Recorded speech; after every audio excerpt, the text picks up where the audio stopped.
Hello guys. Don't know if you can all hear me well. I think you can because I can hear myself loud and clear. If you've watched me on the stream there, it wasn't very pretty.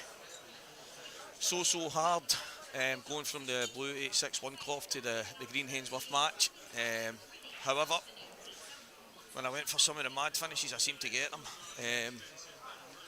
It wasn't a classic with me and Paul. Paul's lost his tip yesterday and I was in the hospital on Thursday night into Friday. Problems with my side, so I'm actually quite fortunate to be here, guys, although it wasn't pretty. So, Craig Marsh, Jordan Shepherd, what a game for this, and hey, I wonder if you saw there that they got a brand new set of balls put out, whereas I had an old set of balls that change direction every time the white hit the ball. That's my excuse anyway. So, some match to have for you anyway, guys. I had the Welsh Giants going toe to toe here. I actually spoke to Craig Marsh about the cloth himself, and he said it's been a few years actually since he'd played on it till last night.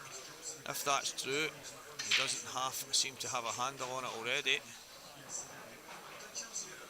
And saying that, guys, he was in here on the cloth last night, so maybe that's the bonus. It's my mistake taking the Hainsworth match off of my black ball table up the road and changing it to 861 for one and only reason is every single place seems to have it, every tournament seems to have it. But bad miss here from Marshy. Jordan at the table on these reds. A little bit of work to do, especially up the top. No doubt he'll be trying to manoeuvre something early. He'll not want to leave this to last. I don't think even a snooker is going to be good enough, especially the yellow right in the middle of the table, and the ball hanging over the bag usually makes it a bit easier to get out of a snooker. See how Jordan plays this. So guys, we're here at the Edinburgh Open, some event, a lot of really good players. Paul and the gang go right out their way year after year to try and make this a top event, and it really is. I would say the only downside, and it really isn't, it's just matter. I prefer the green cloth, I really do. I think the only downside is that we're all playing on different cloths, and it just really does make it hard for me anyway. But we are sponsored here by Premium Cues. Get them at their online store, Dynamic Property Services. You can see it on the screen, guys, and we're live in Scottish Q Sports streaming.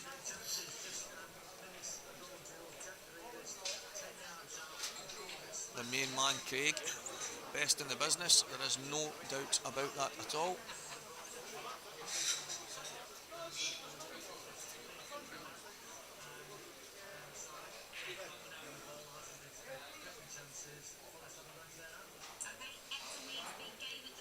Let's see how Jordan pans this out here. As I said, he's going to be looking to try and get involved early.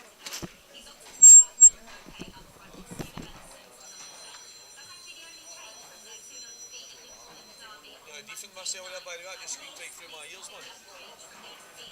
Oh.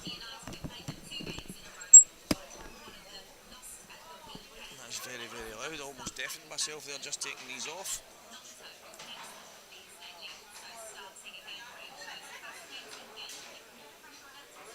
Let's see what Jordan can do here. He's got a tough bit of manoeuvring to do on these reds. Don't know if he can play this in and give himself the angle on the red into the left middle. Maybe get the red out. I think that's the plan. If he can get it, if he can catch it thick enough, he may double the red across to the opposite side. But I think anywhere in the table where he can get a shot will be the key.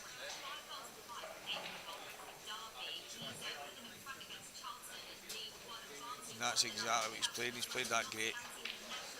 Speaking to Jordan at the EBA singles down in Blackpool, and he spoke about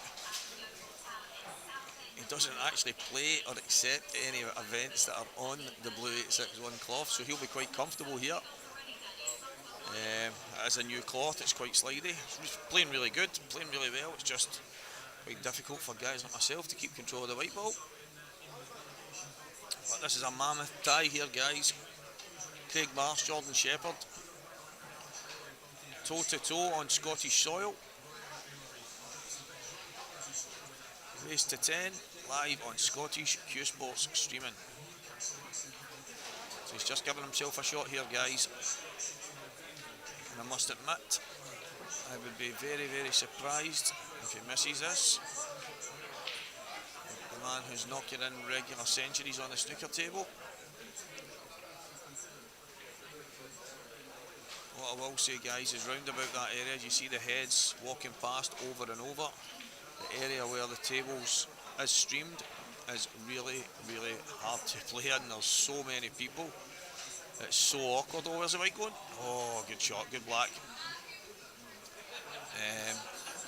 It's just far too many people in that area, and the problem is that's exactly where it's probably best to set up the stream. There isn't really any other route for people to get past, so as you just have to keep seeing heads bobbing and weaving every single minute of the day. This guy's sitting really close to you. It's non-stop, to be honest. It's quite off-putting, but Marshy and Jordan will not have any problems here. Too long in the tooth, in the game too long, and far too good at the game. Unfortunately, guys, you won't get to see me on the TV again, but you'll get to listen to me for the next while anyway.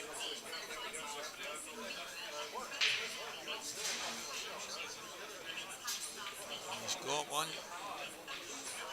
Yellow ball dropped in the left middle. Good to see the viewing figures popping up.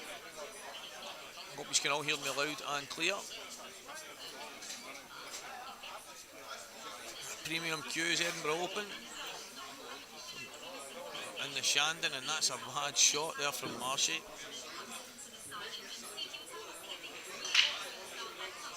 Not judged that properly at all. And a chance for Jordan to try and get himself back to 2-all.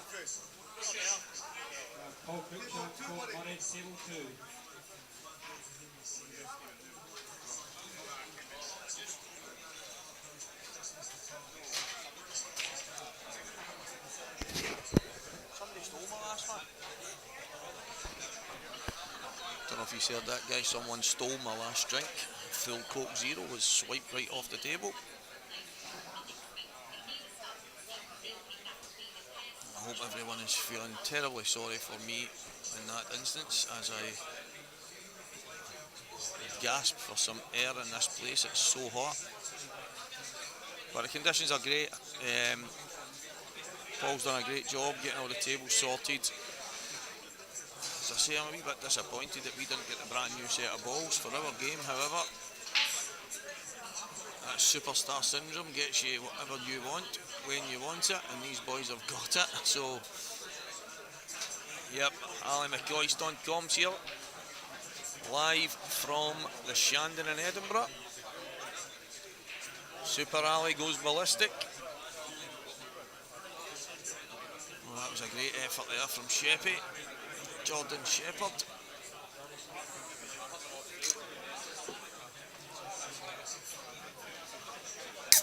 Whoa.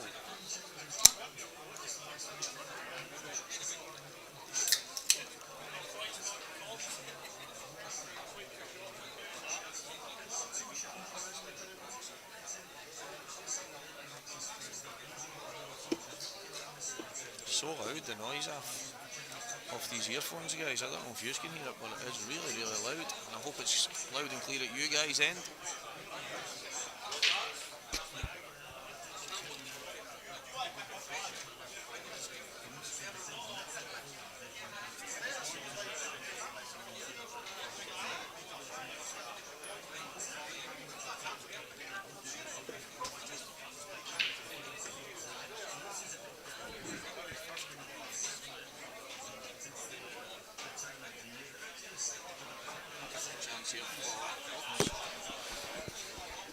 Earphone just out of my way there.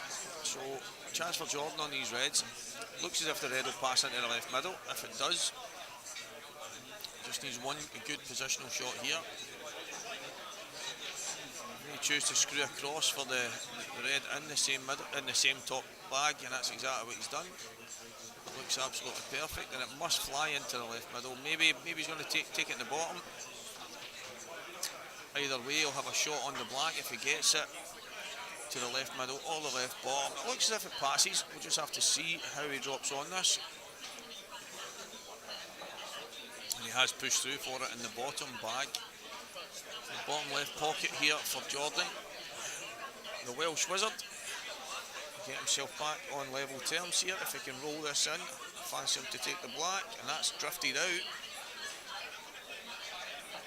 Drifted out. The table did have a slight run when myself and Paul Cruikshank were playing. Paul did his damnedest to fix it, and it seemed to be not too bad. It didn't. I know. I think everybody watching will be saying he just missed that there, but it's definitely drifting. It keeps going to that same side, and Paul's fixed it a few times. It seems to every single time end up going the same way. I think a lot to be said about having these tables on carpets. Seems to be a flaw with the Supremes. Level them 5 minutes later and they're slightly off. Seem to be not bad on the hard floors though. Maybe a few blocks underneath. Do it the world of good. I don't think that was the intention from Mr. Marsh there, however. He's got the double, treble and quadruple kiss there and managed to get the snooker. Again, it's a one cushion escape. Jordan will fancy his chances in getting on the black if he can play this at the right pace. You have to play just a little bit of reverse side, just below the right knuckle. He's tried to play the kind of screw shot, and it's not a bad shot to try and play, but it's got to be played a lot harder than that. Listen to me trying to tell Jordan Shepherd what he's doing wrong. So Marsha here. Craig Marsh has a chance. Get himself 3-1 up if he gets this right. It's a good shot. Get the two of them right into the open. Nothing awkward. Craig Marsh now definitely favourite to go 3-1 up here.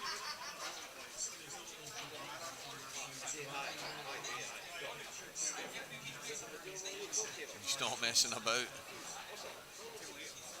Must be using that magic shot, guys. No chalking of the cue at all. I tell you what, guys, I've got so much respect for the guys like Craig Marsh, Jordan Shepherd, Matt Boyle, Dunster, all these guys that just seem to have a consistency no matter what table they play on. I don't know, they seem to get to grips with the table really fast. There was one of the guys, Ants Morrison, a lot of Scottish guys will know him. He seemed to be really good at it. After 5 or 6 shots, he had the pace of the table. He had a way of figuring it out in his head so that he could get a feel and play the shot at the right kind of pace. It's definitely something that evades me. I would love to know how they do it. I don't know what the secret is. Maybe it's a mental thing. You're too busy thinking about where you're going to end up, as in it's not going to go right. Am I going to have to screw a bit harder? Am I going to have to run off the cushion softer? Am I going to think a couple of frames? And these guys seem to have the tables mastered. I must admit, I find it pretty difficult. Even going from a black ball table with 861 on it to a Supreme with 861. The differences in the bounces off the cushions and stuff like that. If anyone's got a magic wand and how to figure that stuff out, please send it my way. Maybe I should be asking Jordan, the Welsh Wizard.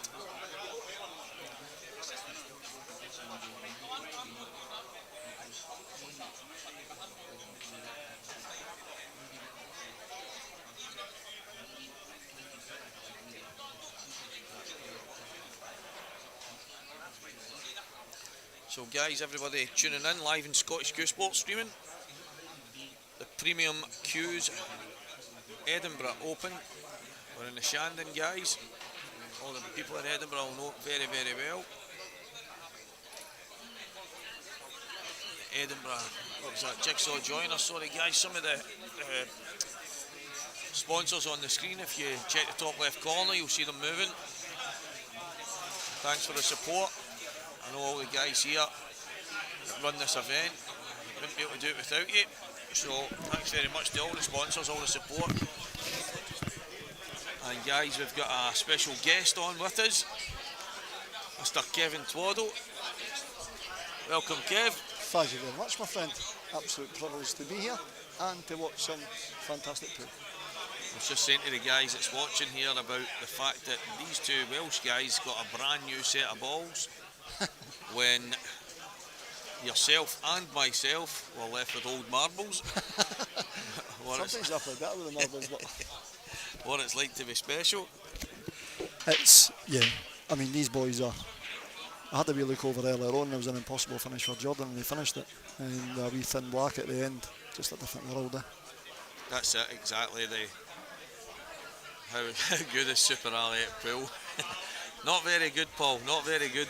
It is, there's levels, they're just... Yeah, no, that's it, and I think some of these guys now, although they're not exactly making fortunes out the game, they're actually, some of them making a living, and based in pool halls and certain clubs, people paying a lot of money to get them the equipment and the table time and all the stuff that they need, and it's guys like me and you that have to go and put the hard yards in every single week, looking after the family and trying to fit in a couple hours practice. It's hard to get to the level of these guys. It is, but you know what, it's amazing to watch. Yep, and, phenomenal. And I aspire to be as good as these kind of boys. I mean, I know it's in there somewhere, but the consistency these boys play is is phenomenal. And you know what, well done. Pool's in an amazing place now for people who, are willing to make pool their life. Unfortunately for me, family time comes first. And, but brilliant. It's a great time to be playing pool. The money's there, the people are willing to invest in it, and there's a lot of wonderful pool players there. So, but trying to play against them is... It's hard. I seem to have the odd good game, especially the last couple I've had against Mr. Mark Boyle, main man. And I've played quite well every time I've played Mark. I've dug in and seem to up my game, and I think you used that word, consistency. And it's not being disrespectful to other players that maybe aren't as good as these guys. But if you're only raising your game to that kind of level against these guys, then it's going to be hard to get to them every single event you play, but it's not for lack of trying. No, you know what, it's easy to play against people like Mark Boyle. They're amazing. You want to go and play against them, you want to aspire to be them, and they're wonderful lads as well, like these two boys that are playing just now. They're so amazing away for the pool. They'll sit and talk to you. Kind of reminds me about when I was playing football as well. Can people come and talk to you, want to talk to you all day about football, and it kind of gets a wee bit demoralising, but I want to talk to them about pool. I want to talk to them about how good they are. It's the consistency levels that these boys play is just it's just brilliant. It's wonderful. It's wonderful to watch, and as you said, I mean, you can go and play Mark Boyles and you can play amazingly well and come away dead proud and get beat 10-5, 10-4. I know, that's it. It's just the standard's just phenomenal. But listen, would I want to come to this event and would I want to play against a Jordan Shepherd first game or play against, no disrespect to anybody else, but two people that I'm going to beat? I come and play him every day. Yep, every day of the week. You want to play people like that. You want to test yourself against them, see how good you really are, and whether you can, your bottles there to play against them. Well, I don't know about yourself, right, but every one of these tournaments I play in, I'm hoping that by some kind of miracle that it just all comes together and I can go and win it. And I know to win anything, even a local comp, you need to beat some really good players, and to play them first, I would take that every single day. And as you say, you could get sent packing. There's loads of good players in here, and it doesn't take you to play bad for anybody in the building to go and beat you on any given day. So I'm the same as you. I love going. I played Jordan. I was quite lucky to play Jordan down in Blackpool a couple of weeks ago, and I actually queued really well. And he spoke about it after it. I don't think I missed a single pot, maybe one, and it was, I've lost a match, and he said it. He's like, I just never expected you to miss at any point. I mean, it was just your cue ball. It was just so, again, on the green cloth that we're not used to playing on, especially the Glasgow area now. The IPA, the Saltire, everything's on that blue 861, and it's the same for you guys going to play on that.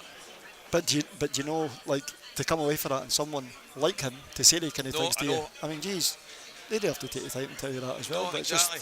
just, if there's a lot of amazing pool players out there, but personalities and being really nice people, your Yep. Boyles, your Dunsters, Goobsies, all the boys, Marshy, What a shot. Jordan, they're all great boys away for the No, pool. You can't know like you're them. right. They're all really good lads. But He could simply have shook my hand, unlucky Stevie, and on his way, but we stood for 5 minutes and he was just complimentary about the way I was queuing and stuff like that. And again, he didn't have to. He could have just simply said, unlucky Stevie, I'll catch you later, I'll speak to you tonight, tomorrow, and next time I see you. But no, you're right, they are absolute top guys. that's a sign of a top boy for me, to be fair. I mean, to have any of the nice words for any of these kind of boys, or them giving you a wee bit of help or whatever, then.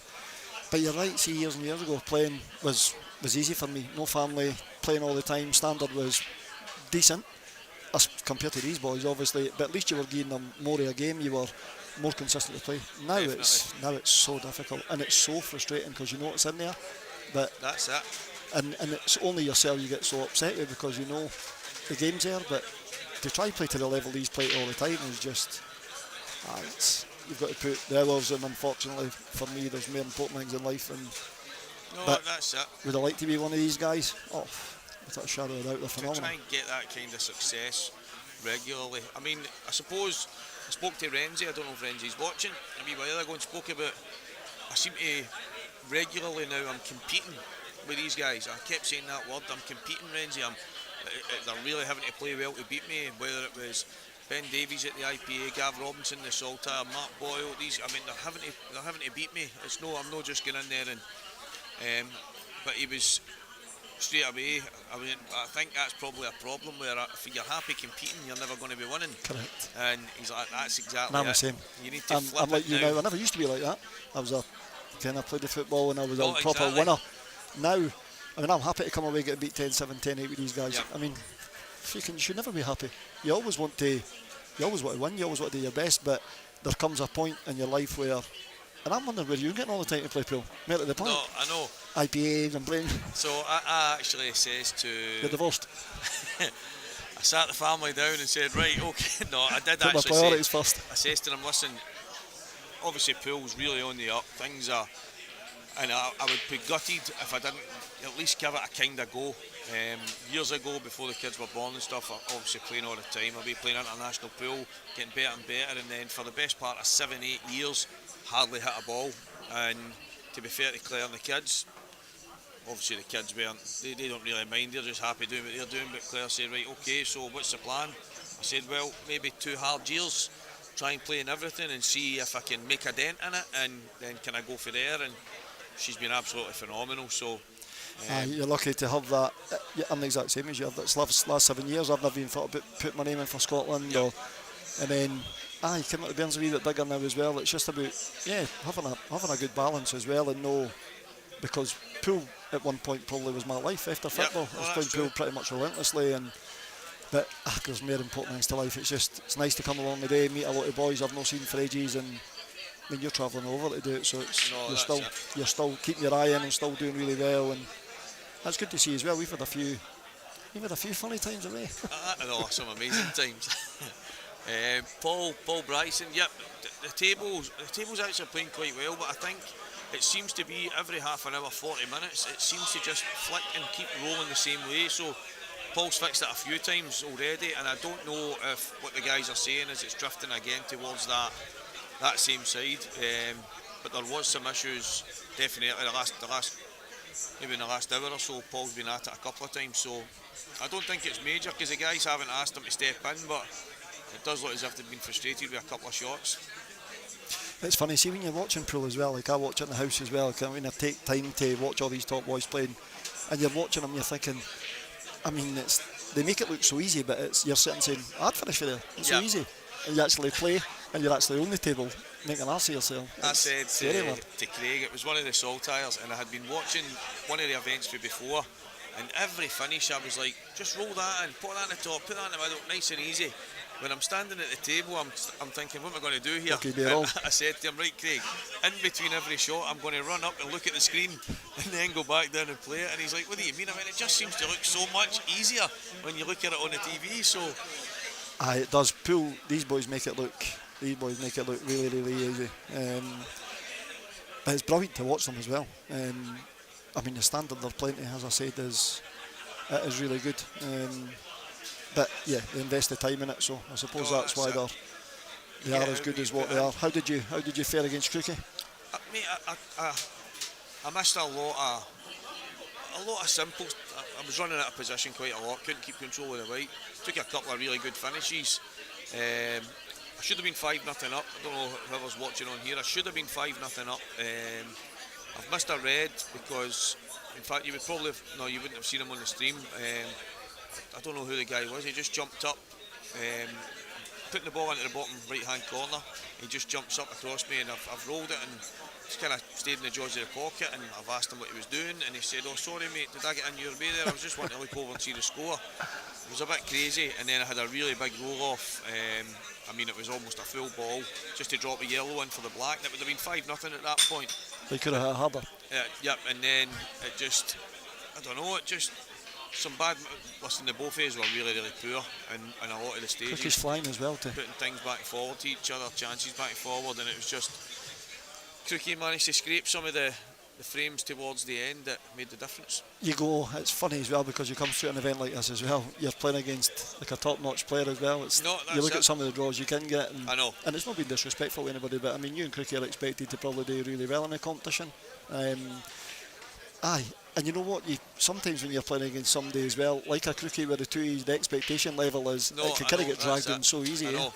Well, that was in the first maybe 6 or 7 frames, and some of it made a couple of misses, a couple of bad shots, but leaving me nothing, and maybe snookered, and he was like, "Sorry, Stevie, I'm dragging you down." But I was like, I didn't even want to answer it because I felt as if I was dragging myself down. But I actually felt as if I was doing quite well, and if anybody watches it back, I think 3 or 4 of the finishes I took were unbelievable, but I just couldn't get them every time. It was just keeping control of the white was really tough. Yep.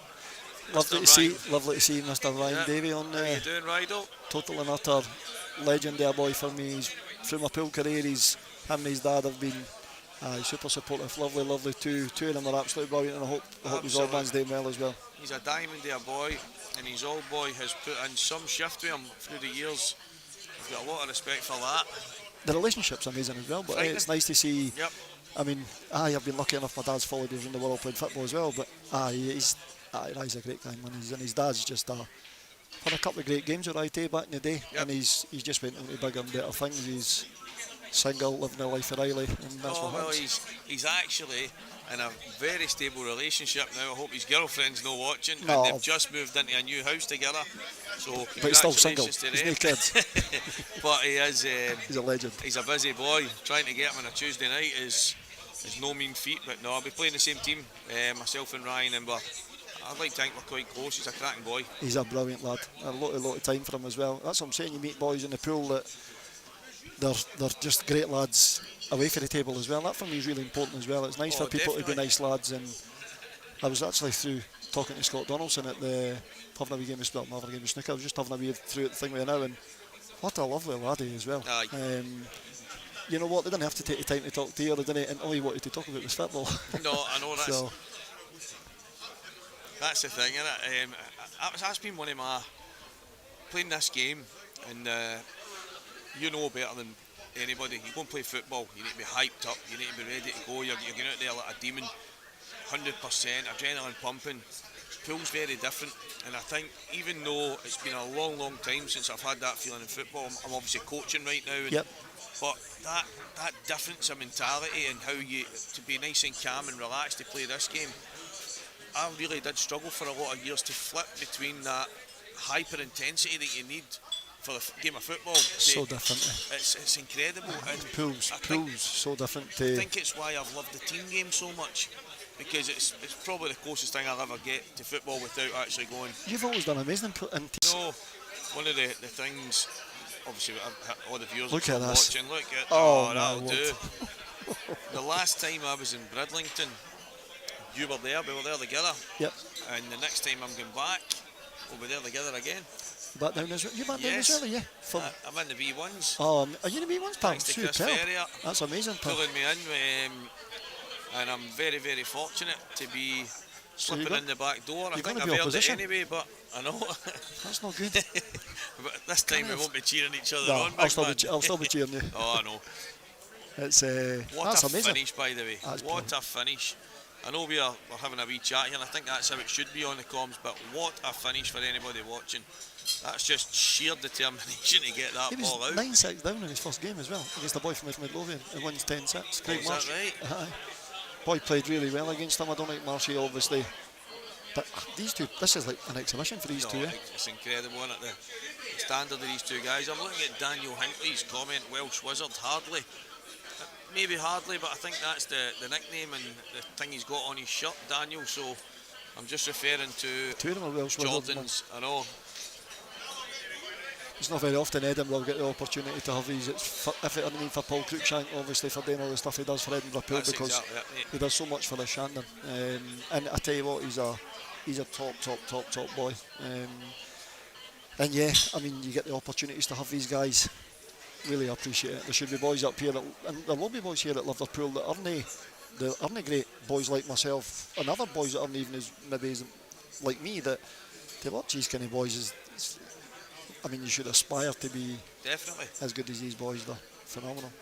When you get a chance to not only watch these guys, obviously people will sit and watch on the stream, and loads of people have seen these two guys through the years. Of course, they have their own TV. They've been all over the planet. But I think if they're on your doorstep and you get a chance to go cast an eye on them, even maybe a chance to play against them in a tournament, which, let's be serious, it's very... Well, that's life. That's for your fiver. You're not going to get many more opportunities to come up against these guys and get a wee game against them, eh?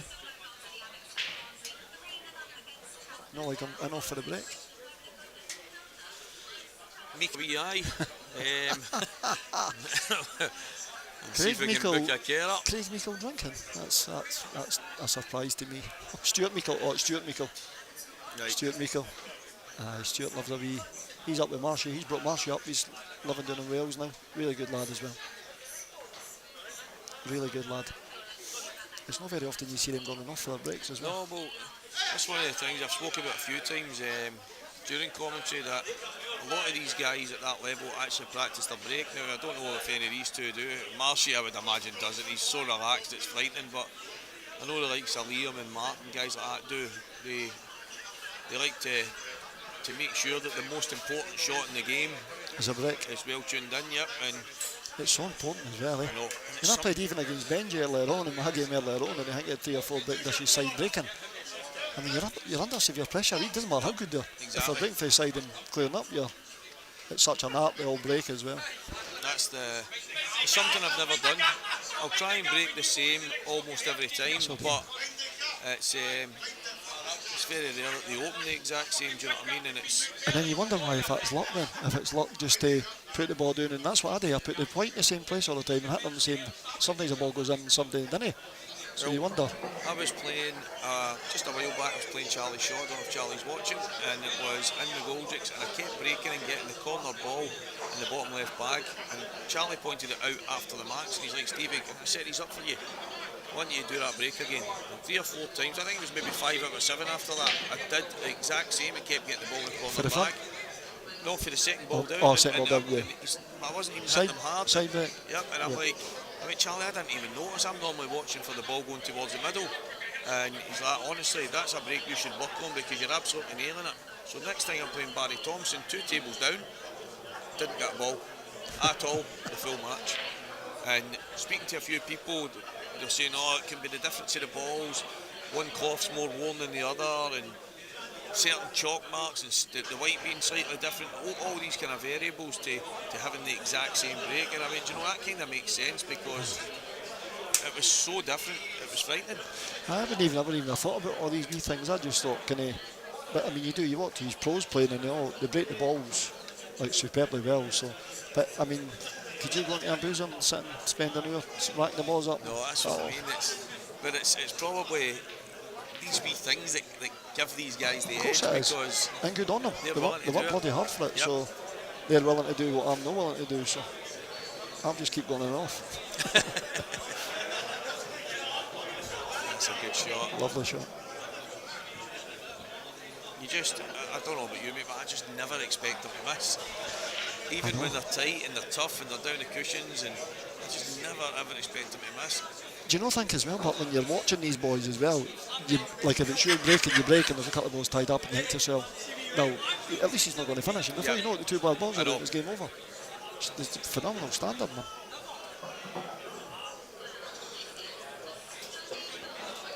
I think he was hoping this wee flick aside was going to take him up through the gap there, but Try to pick this in and screw side and back round. I know he's put it in. Oh, he's missed. You're sitting big in the lump, we're having a mare here. no, I know. I honestly think, I spoke to Marcy just before this kicked off, and he says it's been about 2 years since he's played on this kind of cloth. Obviously last night when he was in, and as much as it was always his favourite, and probably every pool player and snooker player, whatever it might be, that plays this game, that crazy blue cloth seems to have taken over, and it's just a different game on each cloth. It's so different, the shots are different, the way you play them is different. See, I find me and Bob went over to the corner pocket and played last week, and I've really struggled on the blue cloth. Well, see, that's blue Hainsworth match, so that's actually the same as this green cloth. Yep, just different colour. It's a different colour, but I agree with you, it is very, very different. It's not the exact same. I don't believe it's the exact same. That's Patrick McAllister, you can hear, guys. These microphones are very sensitive, but you could have the microphone in Glasgow and you would still hear him. Certainly can hear him. Him and Lewis McCool giving it big licks. And young Chris Ferrier's entered the building as well. A lot of good players in this today as well. Yep. There's a lot of top players have put their name in the hat for it. Who do you think's going to win it? There you go. Do you know, I think I'm going to, even though there's a lot of top guys up from all over the place, I think I'm going to stick to one of the local guys. I'll be the same, I think. I think maybe is Mark Boyle in it? He is, Yep, isn't it? that's who I think. I think Mark will take some beating. Obviously, Liam, I mean, he just seems to get a grip of the table so quick no matter where he plays. But don't get me wrong, I mean, if any of these guys that's on the table right now just seem to hit a bit of crazy, I mean, they can all buzz, can't they? Yeah. They can all just hit that vein of form where they won't miss. But it just seems to be the same people all the time at these ends of the events. Last night I was speaking about exactly that. I mean, look at the break. Look at that. It's unreal. I mean, I could probably pull it for this. Maybe not that enough. Oh, I know, but I was speaking about it last night. It could be a Supreme table, could be a black ball table, could be blue cloth, green cloth, grey superfine that they use at the Ultimate, all these different things. But there seems to be, you can throw a blanket over the same 8-10 guys that seem to be at the later stages, no matter what the circumstances are. And that's got to be between the years, isn't it, what they've got, because it's... Well, these boys are playing on different cloths all the time, but it's the same consistency all the time. See, before they came on the comms, it's one of the things I was saying to some of the guys that's watching. I just can't get to grips with how they can get so comfortable with a change of cloth so often. And I seem to be, I mean, Cookie's match went on for a long time. It was a lot of frames. And even though I took some nice finishes, I was kind of chasing the white and having to pull out really good pots. And these guys, when they are flying, just seem to have it on a string no matter what table. The white doesn't move about there, that's the problem. We have it gone about all over the gaff in there. It's just, I think that's probably the difference between their touches and things like that are just consistently decent. I mean, you look at that as well and you think to yourself, he's run out of position, maybe going to struggle a wee bit now. No, I know. One good shot and he's straight back in again. Slams it in, wee bit of top left hand side comes out, giving himself a good chance here. Just needs to come back maybe an inch past the black and he'll be absolutely perfect. He's played it a bit more aggressive. I don't think he's tried to come back as far as that, but he's okay. He can run the yellow in. He played the two yellows into the same bag now. Yep. Grey Wolf, hello, how you doing? And Grant, we totally agree. I've not got any. The 861 is not for me, but the problem is I'm playing on that almost every single day now because the amount of tournaments it's on at Saltire, IPA, whatever it might be. And there's no doubt Hainsworth match cloth is the best. It's just so hard for myself. I just really struggle to get to grips with it today, but these guys seem to. These guys just, I don't know, they just seem to get to grips with it so quick. It's a wonderful shot, by the way. Look at that. Oh, by the way, the balls were looking as if they were struggling at the start there. Look at where they slid it in through the, but that was quite tight. It wasn't an easy shot to play. brilliant. You enjoyed any commentary? I love it. I must admit. Obviously, it'd be quite good at some point for somebody to throw a wage my way, but I tell you what a difference it makes. When I watch a wee bit of pool, to be fair, when I get a wee bit of time when the Bairn's either in bed or sitting watching events and stuff like that, and it's amazing listening to. You can only watch so much pool. No, I know. But I was listening to I was listening to the other time you done the comms when at the 67K. Aye, that. It was absolutely amazing, by the way. It's great to have some banter and a bit carry on, somebody different on talking and gain a wee bit of their perspective. It's amazing. And Big Denzel's in the house. Big Denzel Kennedy. Hey Dennis. Den's a great boy, man. Cannot believe my name's not on that. How you doing? Love him to bits. He's a Great boy, diamond, the Dennis. There's no one better he's boy a rock than star. Dennis. He's a great boy. But what a difference it makes. And I think it makes for everybody. I don't see why we should have somebody at each event being able to do what you're doing. I think it's brilliant, by the way. Well, Ross has said to me, I don't know what the script will be for certain future events, but look at this. He has said that there's a possibility for whatever he's doing that he'll be wanting to get me booked and get me involved in it, and that would be amazing. I never started doing it. I hope people would book me and give me, there you go, Stevie. There's a big wage, but. Okay, you've got A wee bit of, you've got decent banter. There's not many boys in the circuit with better banter than me. You're definitely up there with your doing banter. my best, mate. No, you've got lovely. good banter. Lovely finish. Lovely, absolute class. And I know the thing is as well, it makes it interesting for people to get a wee inside kind of insight, because all you're doing is sitting watching pool. It's nice to hear a lot about these boys, what they're like away from the table, and kind of people as well. And I listen, and it's so funny because everybody keeps going about the Ollie McCoy's thing. My God, I mean, I'm lucky enough to know Ollie McCoy. By the way, the accent you've got is unbelievable, by the way. It sound so like it. I've done that, I've obviously said this to a few of them. I've doing the tiling work, and some of the big jobs I've done, I've took the videos and I'm videoing the job so I can post it for everybody to see. And I'll be narrating myself through it. Look at this, look at these beautiful cuts and the workmanship. And I put a few of them on Facebook, and people are going, oh my God, I cannot unhear Ollie McCoy. And can you know yourself? And I'm like, no, there is the odd time when there's certain things I'm saying and I hear it coming across, and I'm like, wow, but by the way, one of the most amazingly loveliest guys I've played football against. Oh, what a boy. He was, he genuinely was just a lovely person away from football as well. He's a brilliant guy, but your accent is so like it. John Joe Kirkpatrick, I don't know if John Joe's on, he usually likes watching this. He was saying, it's not that you sound like him, it's just that weird snobby voice that Scottish people try and put on when they're trying to talk polite for people on the it's TV. Just the way you talk, but no, that's it. I do hear it every now and again.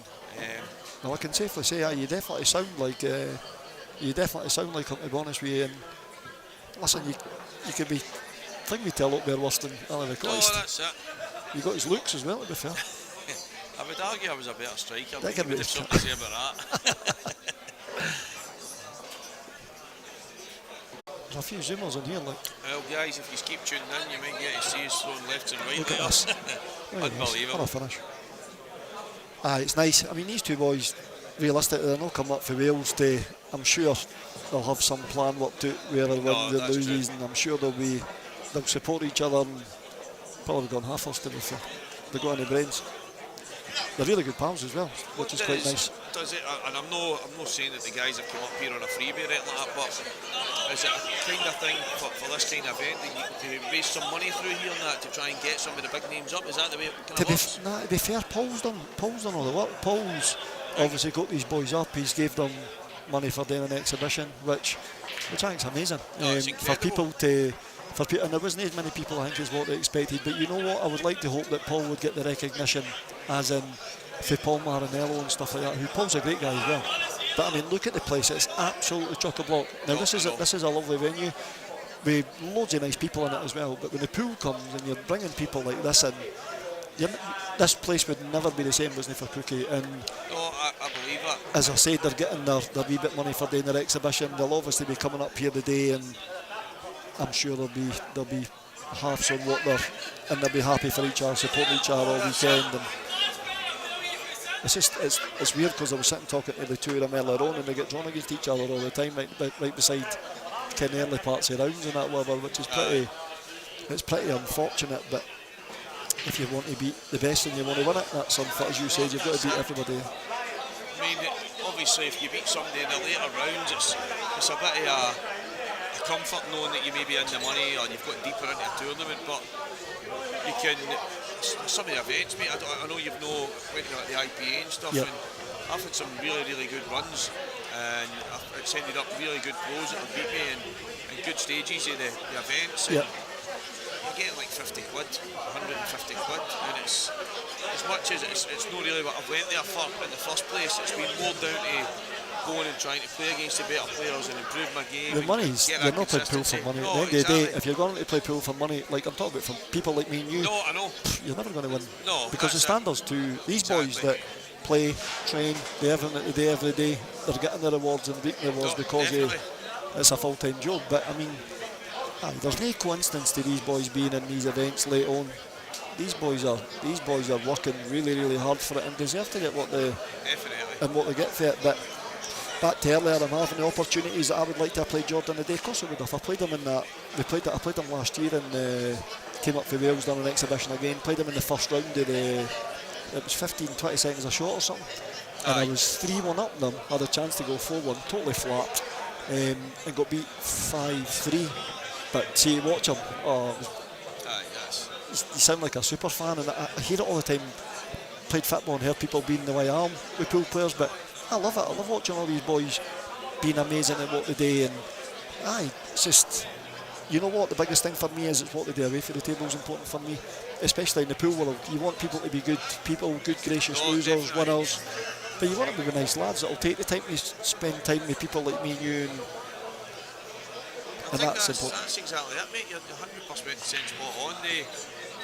Although they're top players, they're not pretending to be these crazy superstars with bad attitudes, only up here to try and win the event. See you later. I mean, they had a great night last night. I think they spent a bit of time into the small hours and had an absolute blast for what I've heard. That surprises me, like that they're out to 5 and 6 in the morning. Like. The thing is, that's what I'm saying. You stay out to 5 and 6 in the morning, I'd be hanging. These are still playing.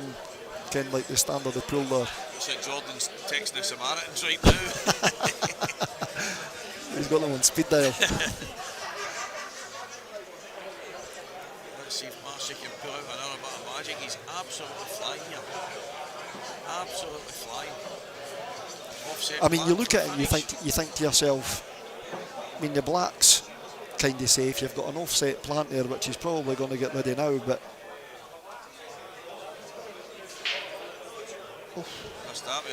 you know, it's the picture. I love how they take maybe that wee bit time at the start, and then they've already got a picture. Yeah, that's it. My picture changes 20 times during the frame. Their picture is just a one picture, and it ends that way. You usually get my head shaking, twisting like the Churchill dog as I get around the table, wondering where the white is going to go next. And you're right. These guys seem to. And I think that might be. They play to a shot clock 90% of the time, whether it's ultimate or IPA. Yep. That might be another thing where they're in that rhythm of just seeing it quick because, well, they have to. I think these are the two quick players anyway. You know what I mean? That these boys didn't take Ken ages to play shots either. They're quite efficient with their. It's weird, because you watch this, and I sit and watch it in the house and think to myself, you can't fail. You go on the table and it's just so different. How you can see it so clear watching on the TV to actually being there, and is that more down to the pressure of playing the game? Is it? Aye, probably. And at the end of the day, when you're not playing a lot as well, you'll find that you're playing these stun shots or you're playing these screw back shots. You're screwing them back about 6 feet when you're meant to be doing it one foot. And yet it's infuriating because you know that that's a poor shot for Jordan there. you know yourself that you're expecting better things.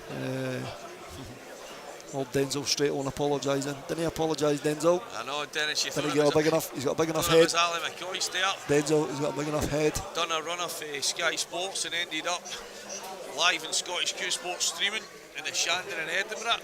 Amazing to have the live streaming as well. The boy come up and doing his stuff as well. Brilliant, eh? Phenomenal, and the effort and the money that he's put into buying some of the most class equipment. Yep. You're watching in high definition. He spoke about getting the Ultra HD, the 4K stuff, and the issue was more to do with the internet service in the buildings. Yep. And he's like, if I go and spend the money on that stuff, most places would have to have a major upgrade so that it was worth it, and obviously most places aren't going to go and upgrade the internet just so that someone can have a... So getting it in HD I think is phenomenal as it is. Obviously the different camera angles that he gets you, and Cookie's done well getting the boy here, because I mean it's good for the boy as well. I suppose he's made money for his weekend, but it's nice for everybody to see kind of what's going on. It's always nice to turn on the telly and have the pool.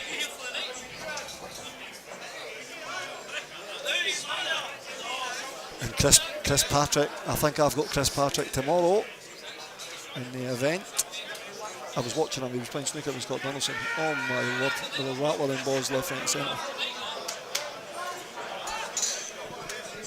See, your phone is crushing my ear. John Joe, how are you?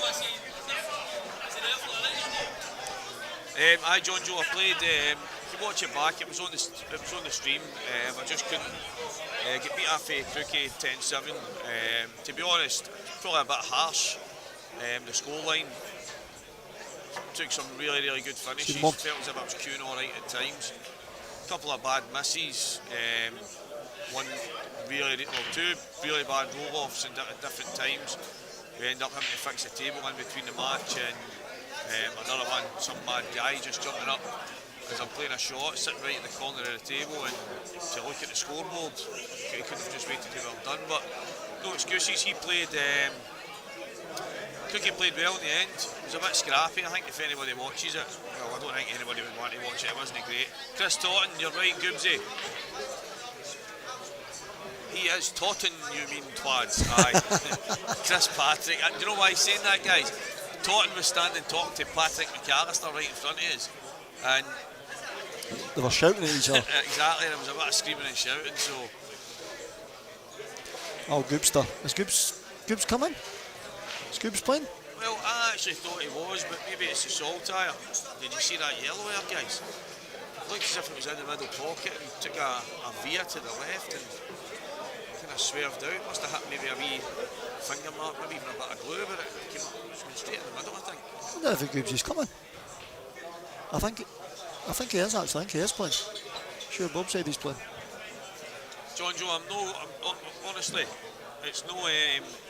I don't know what it's like to do, but at the stream table when Twads is sitting here, he'll tell you it's absolute carnage all around it. It's Jojo, didn't he start having a go at the Edinburgh boys, Jojo?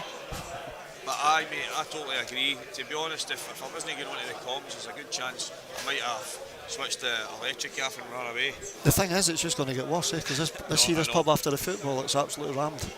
So it's trying to keep people out that first. The TV table you played on and I played on. Try to keep people from going through there to go. That's a problem, man. I was where I was sitting, as I said to you, everywhere I sat, someone came and sat, and it was like I would stand up, play a shot, and look round, and someone was on the chair where I was sitting, and it just kind of, I don't know. I'm not saying they meant it; they obviously just want to watch, but I think if there was some way I kind of get the TV table kind of cordoned off. Yeah. And I know it's really hard in here because of the way it's situated, but well, it's not really. You could cordon off where the door is, and nobody would get through. Obviously, you come through this way. A bit coming back through, so it is a bit awkward, guys. I must admit in that area, and you've probably seen head after head after head bobbing and weaving through the cameras. So, aye, John Joe, you're right, mate. Next time I'm bringing you for backup, mate. You can usher people the opposite direction. Marcy's. It's a lovely finish again. Absolutely phenomenal here. Jordan's now just going to. I think Jordan's not playing much pool now anyway. Jordan's playing loads of snooker. That's it. He's saying that it's more or less all he's been doing. Gibbsy very last match on. Gibbs is playing. Yeah. Right. So is it tonight's session 9:30? Is that right? Is he on tonight? Is Looking it? at the screen. So no, what time is it now? Is this a 5:30 session? 4 o'clock. 4 o'clock now. Hopefully I'll see the Gibbster later on, or I'll see him tomorrow.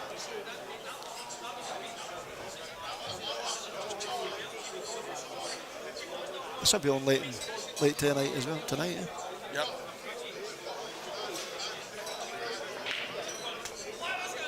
Craig Marsh, guys, at 9-3 up against Jordan Shepherd.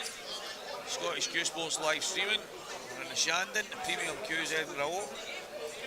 Some standards here, I must admit. Jordan's not really had a sniff. Marshy's, although there's been the odd tiny mistake, he's been absolutely flying.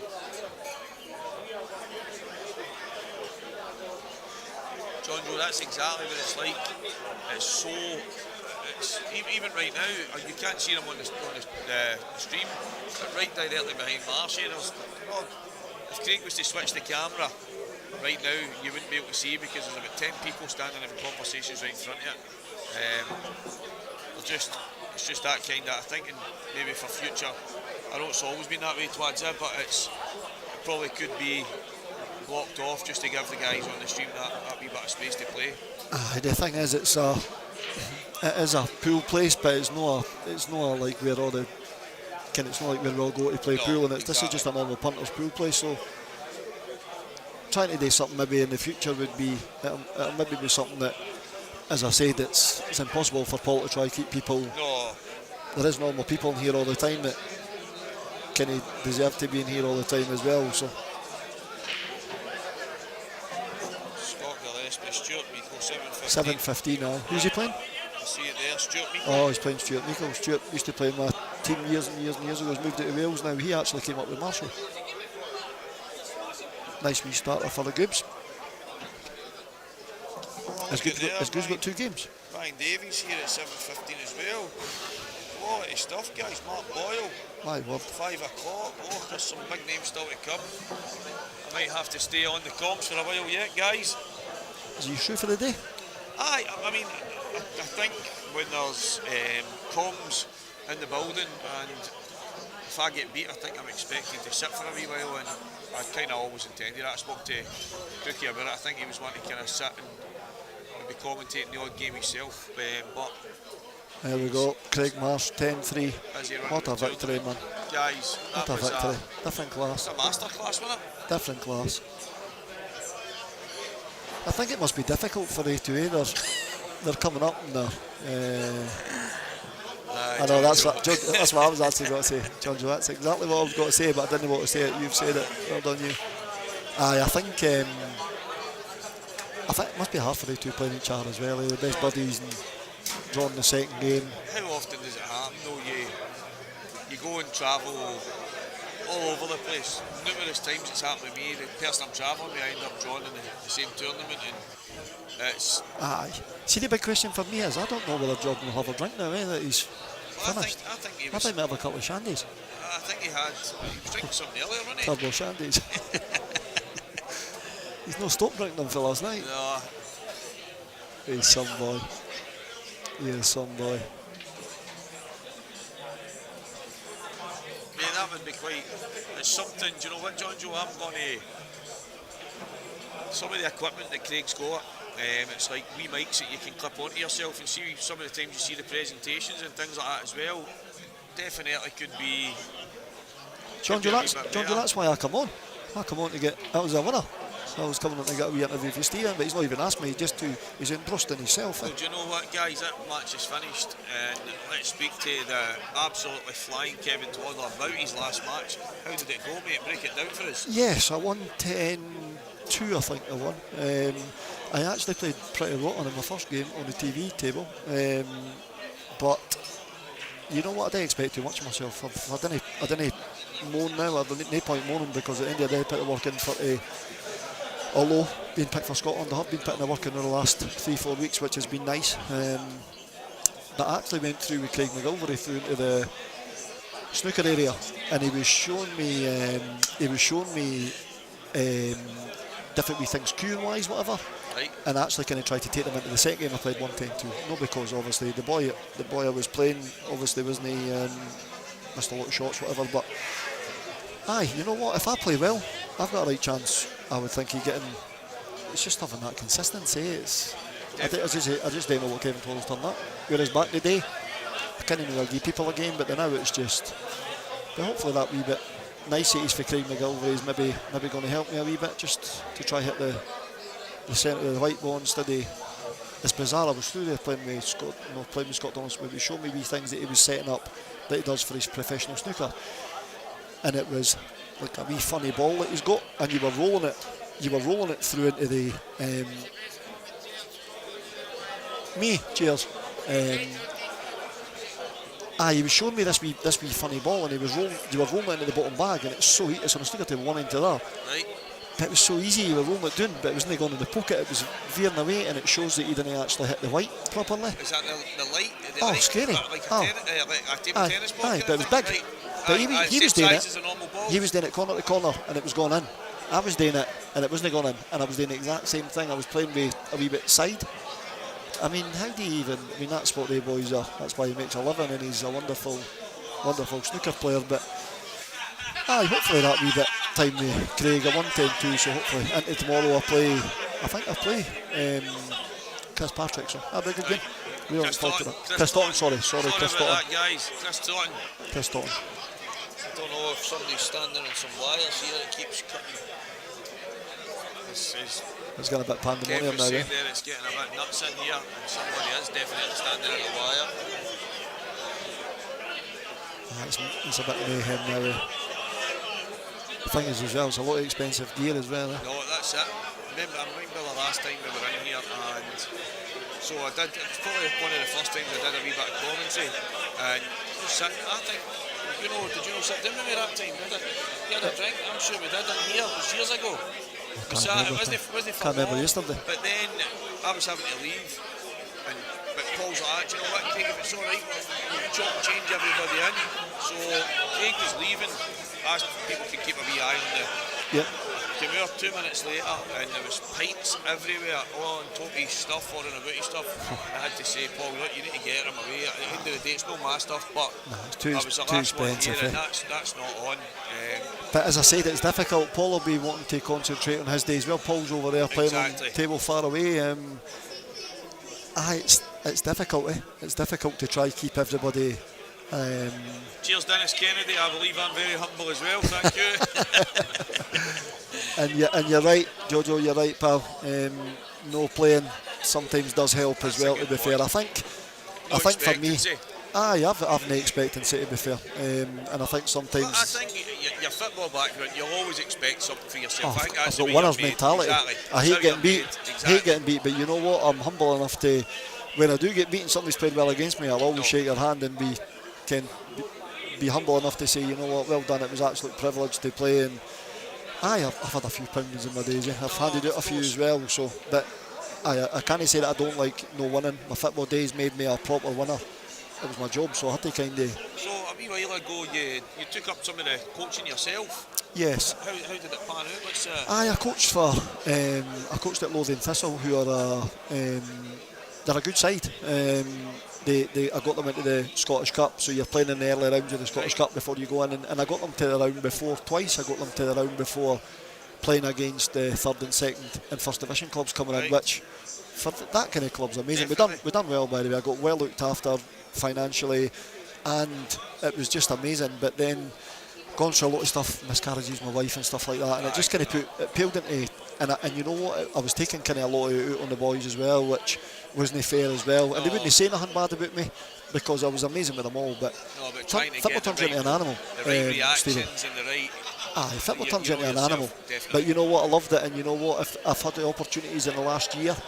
At big clubs, as in junior clubs through here, to go back and have the opportunity to manage, to coach, it just doesn't interest me. I've got listen, my weekends are with my bairn, my wife. I like to I mean, it must sound strange for a lot of people knowing what I used to be like, because I was a bomb scare. But nah, time in my bairn at the weekend is more what life is about for me. And tomorrow, I might actually bring her up for a while, Good.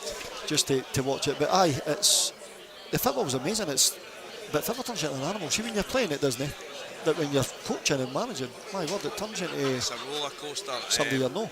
I mean, I'm working the now with 2012 and 2011, so 10, 11-year-olds, but they really are talented. They're talented ones. Some of the football we play and the way they're coached, but what that's brought out in me is a massive frustration, because I expect them to be like Man City every game, and they really and are. 11. And exactly. And it's like, but that's not bad for you, though. That's good because you're setting standards that I think if you drop standards, then there'll be no point you being there. So well, that's the thing. As long as it's portrayed in the right manner, and you're not obviously going overboard with things not being the way that you want them, but listen, in life, if you can outlay positives with negatives. It's people in life at football as well. I always found, and I kind of was a wee bit like that myself as well. I love getting praise. I loved it. I absolutely loved it. Getting stick takes a good person to take stick, and to say, you know what. And I'm like that in life now. I want to be getting stick, but I want to be saying, you know what, brilliant. I want to be better. So well done for giving me that. Exactly. Back in the day, I wasn't for learning, and I wasn't for. I knew everything. That's it. And I pretty much see the amount of time I used to say, I know on the football pitch, and coaches would be shouting, you don't know. It is, but no, with kids especially, if they can see your enthusiasm and your standards being high, I think that's amazing. But as long as you're, as I said, everybody loves praise. It's nothing better than coming off the pool table as well and someone saying to you who's a really good player saying, by the way, that was brilliant. It's amazing. And that feeling of, but I was the same with the football too, although to be fair, I used to get, managers used to give me pelters. Okay, I've had a few blitzings, like, which is funny. Table 9's there.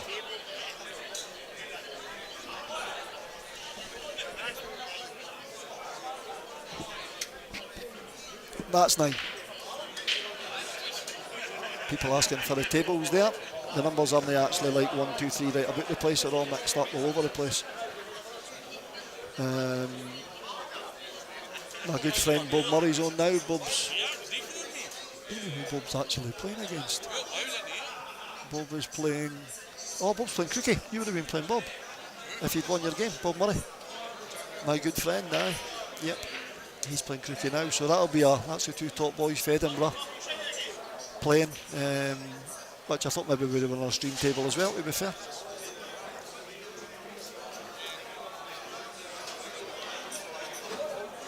Who was my favourite manager, Jojo?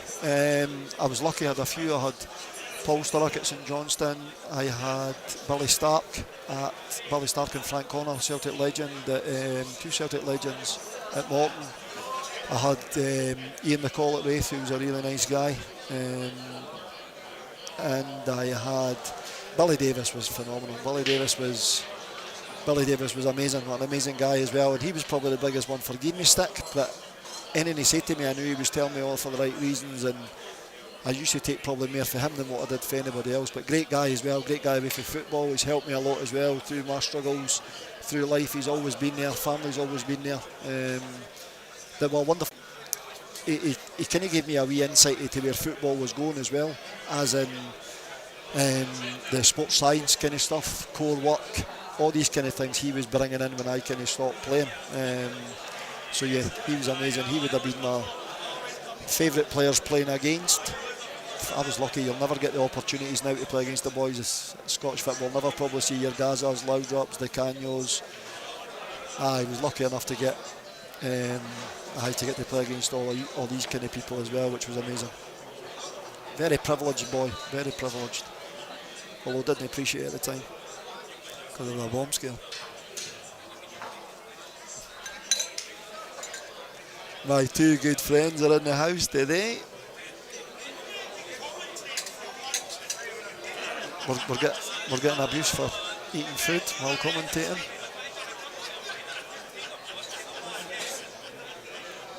Jamie Burnett and my big pal Brian. He must be on this afternoon as well. Nice to see they two.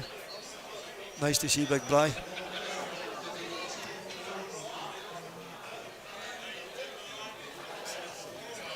Is that you? 10 sandwiches, and there's a world record for sandwiches.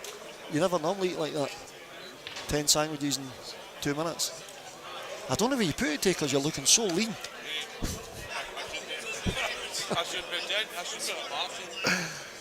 That's harsh. You'd have to eat a few sandwiches to get the size of Marshall, to be fair.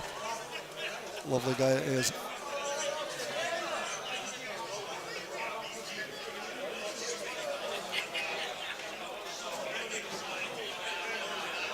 A few bigger name players coming in now. I think must be a good standard later on as well. There's a lot of top players in later as well. What's happening with the games on the telly? What's happening with the games on the telly? Names on the TVs? Must be waiting on the first match of the next session, let me check. Bob's beating Paul 6-2. Brilliant. So the 5 o'clock session, mate, is going to be having a match coming on here. I'm wondering who's going to be. At 5. Who's in this session? Is that table 1? I'm not actually sure I don't know. John Cunningham, Ryan Davey.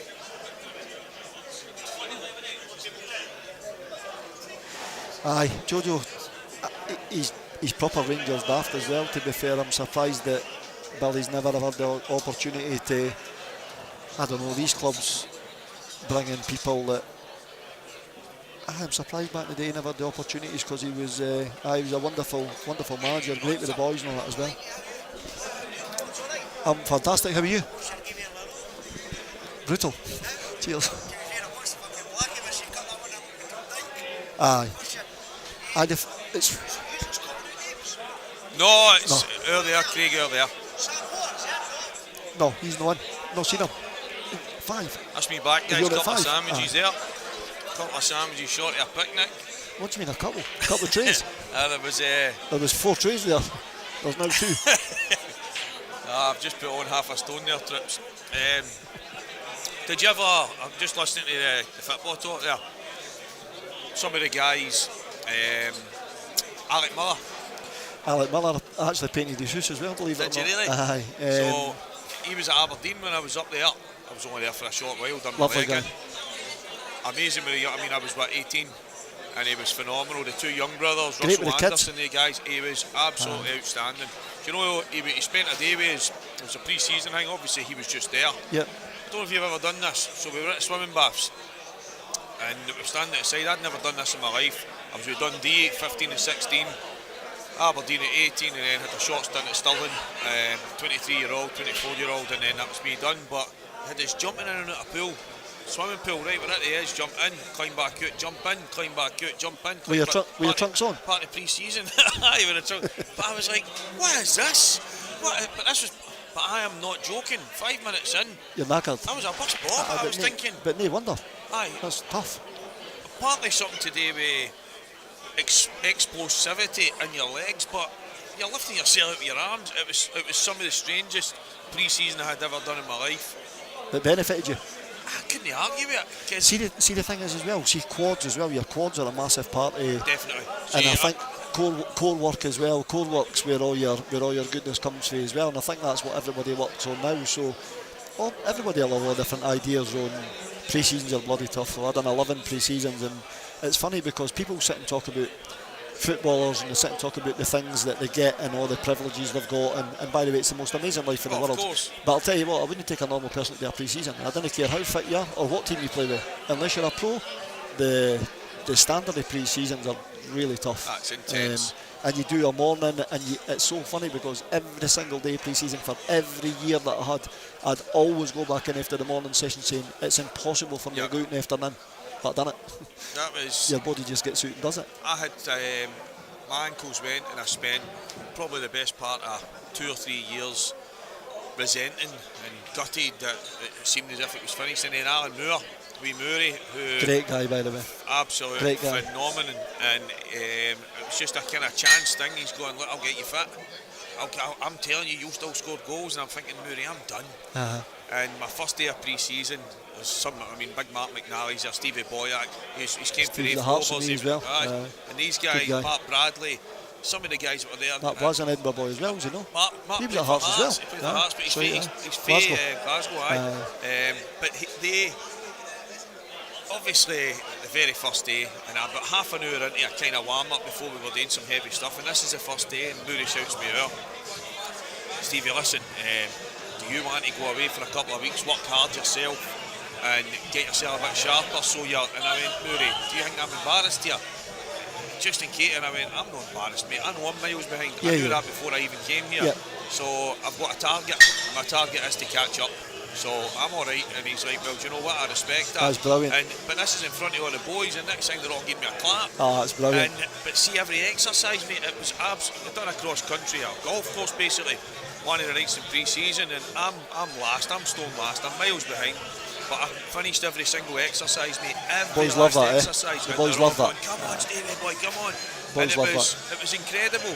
And I kept saying to them, listen, see when the balls are out, I'll show you what I can do. And so the very but by that time when the balls came out, your legs couldn't move. we have a bounce game, and he's like, look, we've got 2 players in every position, so we're going 11 v 11, we're going to do it right.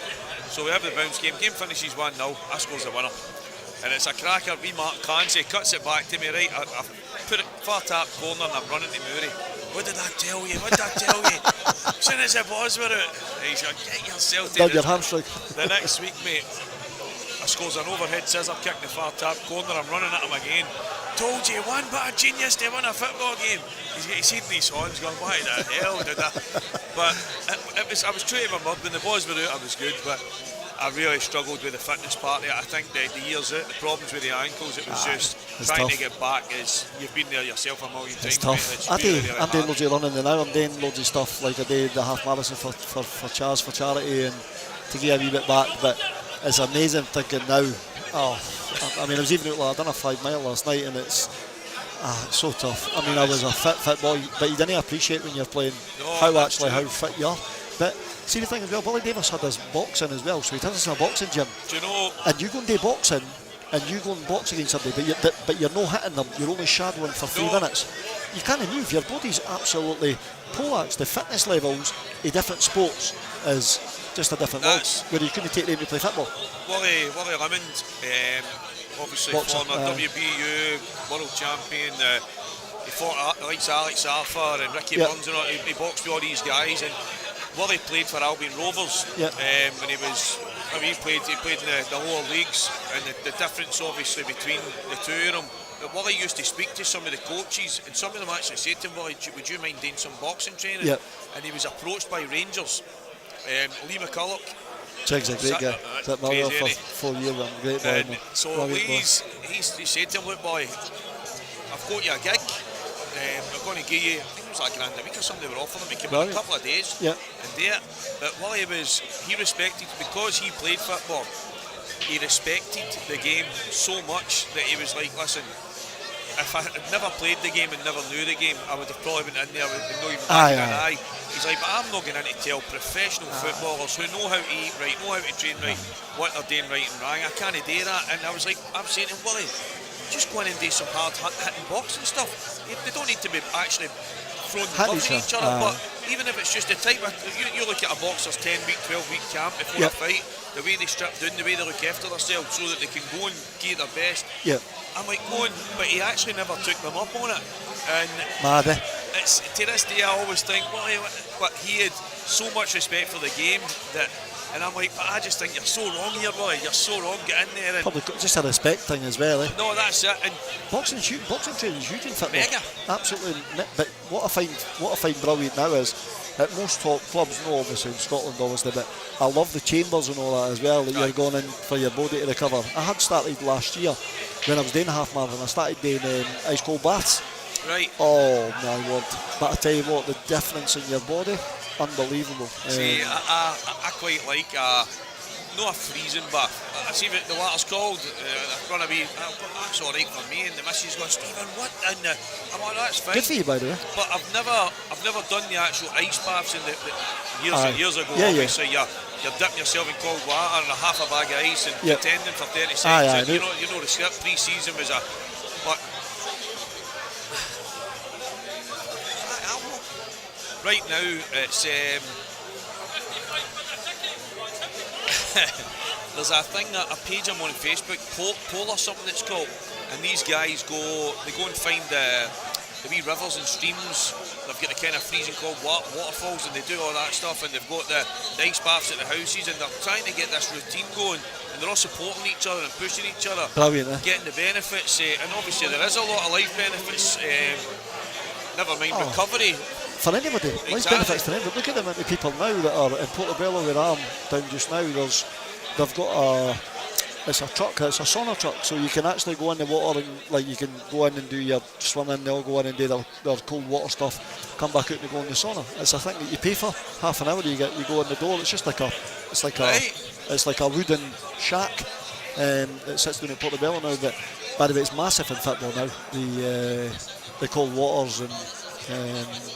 Gary Robertson, well, actually waiting the next match going on right now. So right now we're talking about yesteryear. Yes. The glory days. We're reminiscing when things were. You should start talking about night shoot. I know, mate. People probably like a few rain. They're the kind of stories I think you need to be on the live stream so you can reenact some of the madness. We've had some crazy days, some crazy nights, some good trips away as well. Some of the best, some of my best memories were the trips to Bridlington in the early days was just incredible. Bridlington's an eye-opener as well. When you go down there for the first time as well, that's an eye-opener. It's a brilliant place to be, but the pool, when you're down there, it's just it's a privilege to have had the experience and get another chance to do it again. It is amazing, and all the boys are brilliant as well. Boys are all good lads. Can you mind back to the 50s? 50 stone.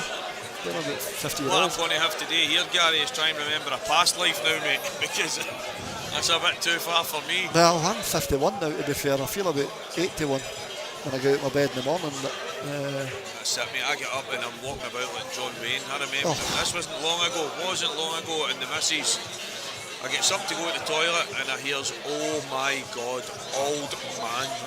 And I didn't even realise the way I was walking. I've had that last time, yeah. I think playing football as well, I've had so many stupid niggly injuries and that as well, but I've been lucky as well. I'm lucky not to have too many injuries as well, to be honest with you, so feel very privileged, pal, very privileged. Definitely. I mean, football was my life as a young boy, you know, and when I see the respect I've got for the career you had, mate, and I wish I had a career like that in football. My good new friend Bug is coming over and being a wee bit. Who was that there? This is Stephen Slater. Yep, Stephen Slater, my pool team, is a lovely, lovely lad. He's a good boy. If you didn't know him, you wouldn't like him. Do you know the first time I played against him in 9-ball? He plays 9-ball too. I swear. I didn't play a lot of 9-ball, but I didn't miss much at the time. It was one of the ones I rolled them in up and down. I never really potted in the middle, and I felt alright. And I played him, and he should have been on TV. He played that well. That's how good. Didn't I have a lot of hear you saying that, please? And I says to him, and do you know what? But I did say to him after. So what's the you say to him? One of the best. Yep, he's probably talking about that now. And do you know what? Ever since then, mate, he's been my best mate. He's a great lad. He is a good lad. I had him through. I was doing the hospitality at the Motherwell. The Thrower Scottish Cup game last week. I had him through. He was in the hospitality, and he loves it. He loves it. Try and get them to go do the half-time draw. I said, no, you're not going to do the half-time draw because I was out doing it. No, I'm not doing it. No. Some boy. It's actually quite good a wee bit now. I think that's probably obviously because the influx of boys going out and then. Well that's it, and there's obviously. It'll start getting busy again. Well, who's that at the table? Is this a game getting started? Or no, that boy's been standing there for ages. Is it Cookie? That's the only guy I've seen with a purple t-shirt on. Cookie will be standing because he's on the table next to it. Probably will be. Cookie's playing against Bob. What's the score? It's still 7-2 Bob Cookie.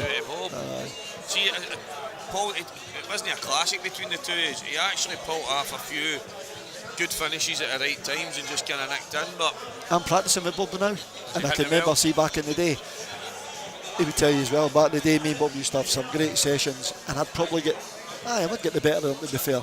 The now, Bob's playing phenomenal by the way. He's playing some great pool by the way. He's a really good player. Brilliant player, great boy as well. Brilliant boy, and really deserved his run away to Brid as well. I think I'm pretty sure, I could be wrong, it could have been other kind of events, maybe the county and stuff, but Bob played for Scotland years ago Oh, as well, Bob played for didn't he? years Aye, and so years. I think that's probably where we first met. He played with the kids and all that as well, Aye. not me when he was younger. Bob's quality. Aye. He's playing really well, and I have to give him his due. Loves the blue tables and that as well, which I just can't seem to get to grips with. So I've changed. I've got a black ball table up the road, and because of every event being on this blue cloth, I went against every belief in my body and got that on the table. And it's helped loads. Aye, especially going and playing. You've got to be playing IPAs, you've got to. Exactly. Because you'll get shown up. It's just, but the thing is, when I come to playing this, I go, yes, look at that beautiful green cloth. It doesn't need to be green, just the Hainsworth mass, the kind of. But then you're all over the place and thinking, it just be, and then Ultimate's got grey superfine, IPA, and all the other ones have got this blue one, and then you've got just far too many different cloths and too many people that believe one's right and the other ones are wrong, and then all of a sudden you've got. I mean, they don't have to have the same rules, but it'd be quite good if they all at least had the same cloth on the tables, wouldn't it? Aye, true. I mean, we're used to obviously in Edinburgh playing on mostly green and out, to be honest with you, but when we go away to Brid, obviously all the tables will be blue. And well, listen, I think I've had a great wee time sitting talking away to you. I think I'm actually going to get back and get some dinner with my missus, my wee girl, and maybe get a wee chance to catch up with you tomorrow. But what I think you're doing on this is absolutely amazing, by the way. And as I said, for a person out with that was just sitting, likes watching the pool, hearing your voice, hearing the stories, I think it's absolutely brilliant. And sit talking about the boys that are playing as well, and it's brilliant. Oh, that's it. What I'm going to do is go and find out who's on this table next and how soon. Well, it's been a privilege, so thanks, that I'm not sitting talking about my yesteryear haircuts. It's been good being on, so cheers, guys. Cheers, lads.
These two, I know one's Begbie, and I don't know who.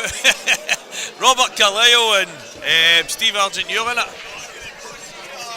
So, guys, the next one up, I think it's Robert Kaleo and Stephen Argent Yule, and we're going to be joined with Stevie Slater, one of the local heroes. How you doing, sir? That's it. Who's your fancy for this game? Well, do you know, I don't actually know much about the boy Robert Kaleo. You might know him better than me. Yeah, very good potter. Very good potter. Is he alright? Ah, he's good. Yeah, he should win comfortably, I would imagine. So, guys, if you start getting tuned back in, there's another match going on the stream here. Score prediction, Stevie? Huh? What's your score prediction on this one? Well, if you're telling me that Robert Kaleo's the main man, and you think he's going to win easy, Yep, I do. so I'm going to go for 10-3. I'll go for 10-1. Oh, so 10-1. here we go, guys. Get your predictions in. This could be a classic. It shouldn't take long anyway, they're both pretty quick players. And it's his brother on the other table as well, actually. Oh, is that? Robert's Oh, do you brother. know what? I actually just I seen him in the. He was in the toilet there talking about the streamer. He wasn't sure who was on. If it was going to be that game it was on or Jazz's game, but obviously there's two stream tables, but this is the one where the commentary's on. So.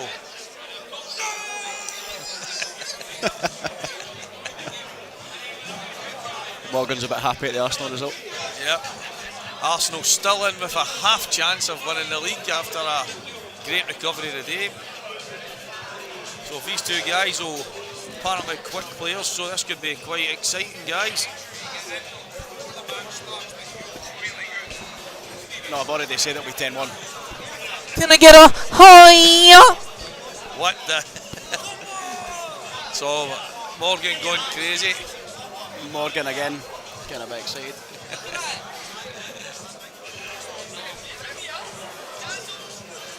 What is it? Who scored?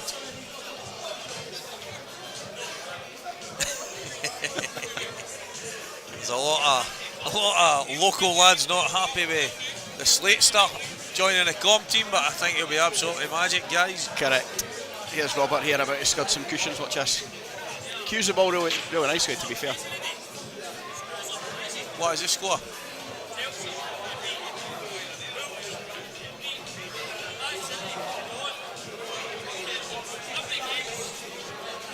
What's the score with Everton?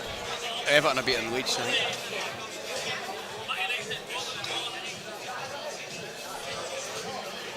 Phuket doesn't look happy, what's the score? 8-3 down. Cookie's taking a bit of a beating. He was 6-0 down, he's won a few frames, but he's 8-3 down. But I'm hearing Bob's playing quite well. Ah yes, Bob's been putting the practice on.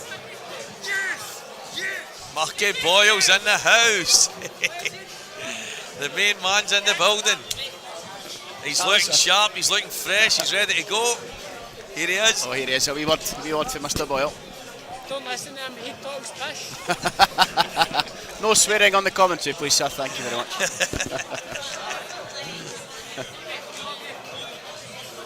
Maybe have Marky Boy on in a wee bit, guys, once he plays his game. What's Stevie you up to? He's in a few sherbets. Just a few sherbets. He's got a. No, I think he's got the car, Stevie, isn't he? Who? Stevie you. Oh, has he? I think so, aye. Well, Mr. Mark Boyle's came in absolutely blazing. Said he's had a couple, looks like a couple of bottles of Mad Dog. Blotto. He's got a new beard. Looks as if he's got the shoe polish right in amongst it.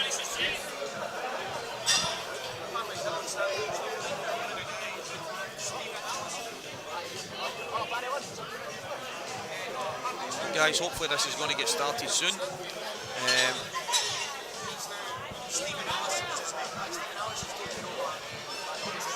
I don't know if we're waiting on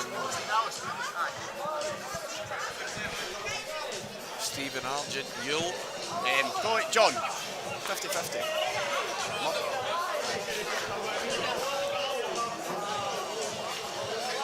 Yep, good queuing. So Bobby Kaleo, guys. Oh, here's Stevie Hill approaching the table just now. You might know him as nobody moved till we find out who blessed the lassie. I don't think that was the exact words that he used. I mean, I've only seen Trainspotting once, and it was good the first time I seen it. It was something along your lines. Begbie was a bit potty, wasn't he? As soon as I seen the name Robert Kaleo, I'm like, what? Robert Kaleo?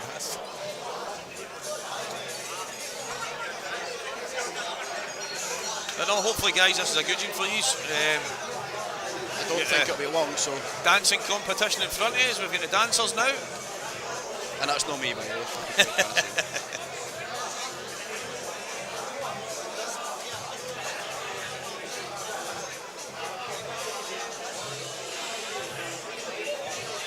Right, come on, let's get this match started. What is happening here? The match has been shouted. And can you scroll up there and see the first round scores?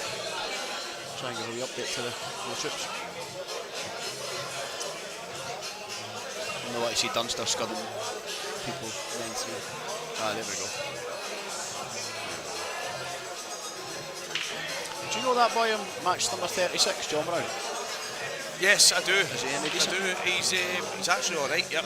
He's plays through in Motherwell, Livingston, the kind of areas, and he's a bit of a mad Rangers fan. He's had many an argument on Facebook with people. In fact, I think he's blocked me. Everyone's got their flaws, I guess. But he's actually a decent player. It's good to see Stevie Hill turn up dressed like George Tierney today.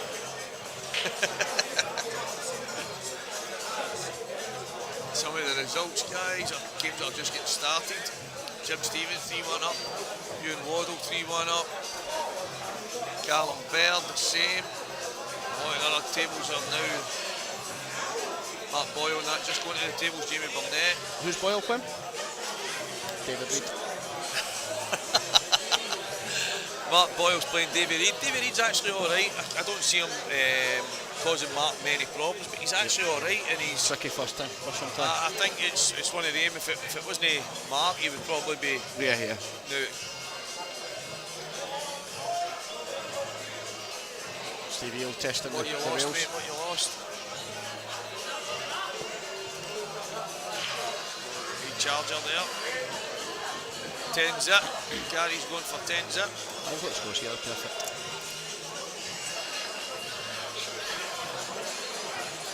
What's the Chiefs score, Mr. Gracie? 5-1 down.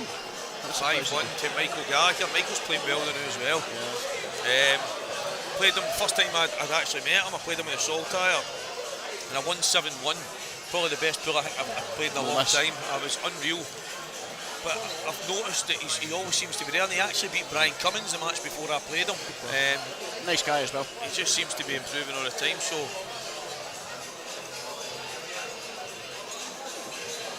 Who are you going for here, 10 zip, Gary? Has this match started?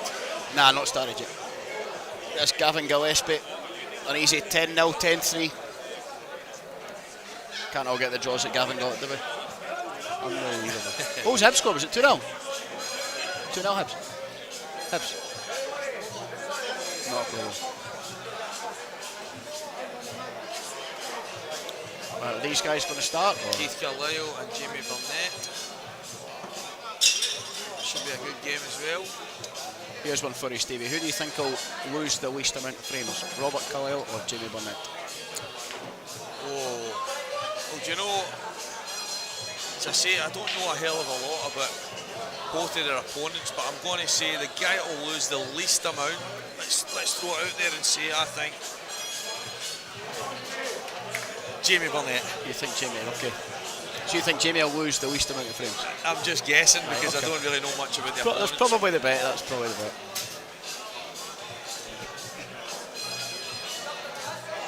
we go, they're lagging off. So, look, is that drifting? Look at that yellow. Do you know, me and Paul Cruikshank were on that table earlier, and there's a pot I've played, I've missed it, but the ball's rolled a mile. Yep. So we fixed it. Marshy and Jordan were playing the last match there, and a few times they gestured about the table running, and then you can see it again there. But that was quite right. Cookie's fixed it 3 or 4 times, I think, and it just... Because the cloth's so fast as well, as a slight roll's going to get amplified away. I don't think it helps that it's on the carpet. Yeah, exactly. Yeah. It might be handy. Maybe wooden blocks, something underneath them, because you get the same problem. Like Chick McCaig, I don't know if he's watching, but he's always levelling the tables. McGoldrick's places like that, and half an hour later he's back levelling them again. And Yeah, it's a never-ending job, really. Here we go, Stevie Eel. this is it, guys. We've got some pool again. Let's go. I think Stevie's game plan here is to try and slow Robert down massively. He was speaking earlier, so he's going to try and slow him down. Here we go. Oh, Stevie to break. Frame number 1, live in Scottish Q Sports streaming, the Premium Q's Edinburgh Open, guys. Let's see how this one pans out. It's not the best break in the world. And he actually used a break cue to do that. Maybe they want to damage the tip, the extreme side that he put on it. He's potted though. Well, yellow's went down. I'm looking and thinking, I know the red went up and back down, but okay. Ah, the black's over and the red's over, and he's also potted, so that's all good. Red into the middle here. Watch the white though. Is that a big bag off the yellow? It's really back close a to little the white. He's just dropping it in. Oh, son, called it. No, good luck to him. Stevie's the people's champion, you need to give him a That's it. show some respect. Oh. Well, Robert's obviously giving him some respect in that shot. It's clever. Joined here by Benji Brogan. A long yellow here, get himself going in this, and he's nailed He's it. a good potter. It's not easy. I think he's big favourite here from what Mr. Slater has told us about Stephen Argent who seemed to misjudge his first pot, go straight in off. Robert Kaleo. He's got a chance here, not easy by any stretch. Yeah, I don't think the finish is on, but he'll definitely go for it. He does not play safe. He just One of He the goes to the players left. that just pots balls and hopes that Yep, that's exactly it. Got half a chance here. he could stumble onto this. Put that in the middle of you, right hand side round the top red. And then leave yourself an angle to screw into it. Leave it. Bottom left. Bottom right, sorry. I was just turning across the table. Yeah, he's on it. That's it.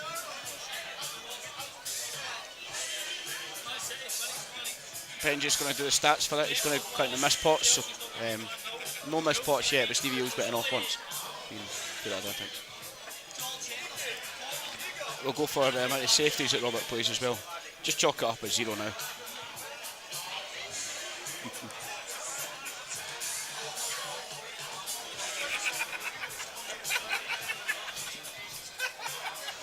Benji getting a wee bit carried away there. Yeah, that's why he doesn't play safe. Yeah, he's overcomplicated it there. Oh, just slide off it and then just allow Stephen to just go mad. Do you know what? It's Just hit the first closest red and trickle the way up the table. Can't really play a wrong safety up here. Just tuck him right up there. yeah, definitely. Just need to make sure the red hits the cushion and the white's not going to go in the top corner. It's an easy area. Just to make sure he doesn't play it thick. Yep. Cannon into the two reds. But I think He's playing the two reds, is he? yeah. Different. I mean, he's obviously knowing that the red in the bottom left's covering the pocket, so happy enough to let the white trickle over to that side, but it's not a bad shot. But No, I think he's on that. Yeah, I think that he's on that there. he could play a really good snooker up the top of the table here. Nah, I can pot that the one on the top left, surely, no? Then they're all referee.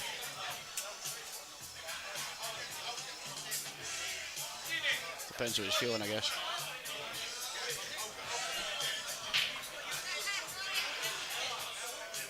It's absolute carnage at the TV table, isn't it? There's so many bodies. They're all here to watch Agent Yo. I think he's played safe there. Yep. I think he might have left this.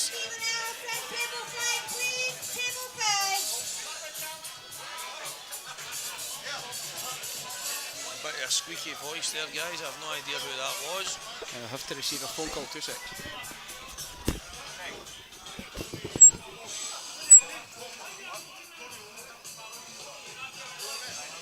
He's just took his medicine here. Oh well, maybe he was planning on coming back a bit further, but he's...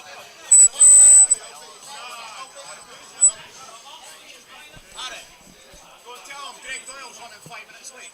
Greg Doyle will be here in a couple of minutes. That's okay. Every time you push that, it squeals. That's a great black. Great black, 1-0. Is that 1-0 to Robert? Sorry, missed that there. 1-0, come on, Begbie.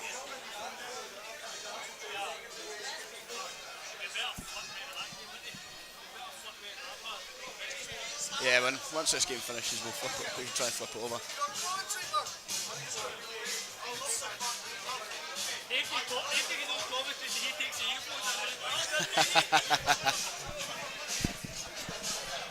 Well, guys, race to 10, 1-0. Robert Kaleo.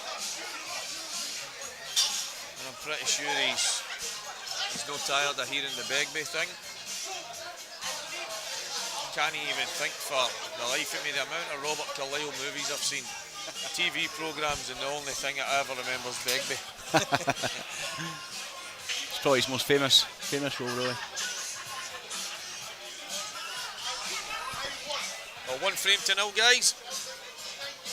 And I think it's evident. Just obviously Mr. Slater next to me already pointed me in the direction of how this game might go, and I now have no doubts in my mind, and that's not me being disrespectful, just a few shots in the first frame there kind of guiding me towards a Robert Kaleo victory here, but you never know. Yeah, you never know. Stranger things have happened, but I just can't see it. Jamie Burnett and Keith Kaleo about to start in the other stream table.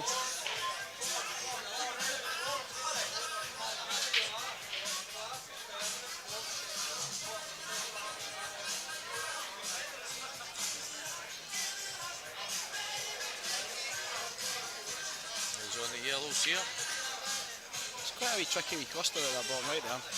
Needs to play a couple of cannons.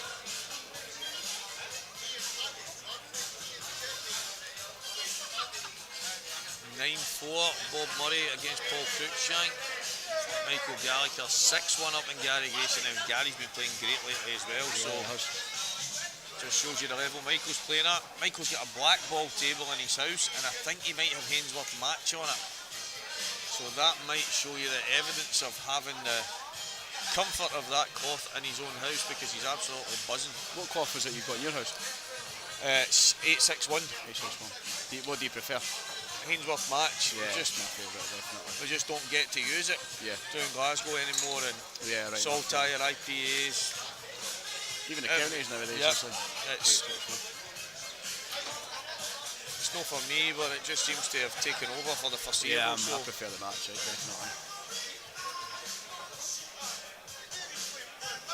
Chance to pot and kick these right now. I can kick the yellows, but I don't think the black's going to move. I think it's going to hit. No, I think it's going to catch a thick here, isn't it? So just missed it there now.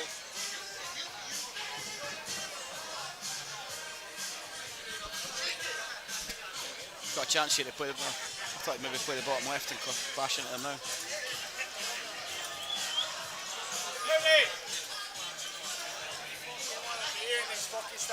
What's your language? You can get up here politely. Sorry for the offensive language there, people. There's a hungry Irishman wanting a beer behind me. 7-1 Michael Gallagher now. Gary Gracie is at the receiving end of Michael on fire. Just back from New York. I don't know how he's going to get the balls out. Sure they don't go. Well, this is Left a little angle now. Would you screw into this, or would you play with top left? I think I would be running off the cushion and into him. There's Just hit that. Oh, what a shot. Yeah, that's nice. What a shot. I mean, That should be 2-0. could not have placed him better with your hands.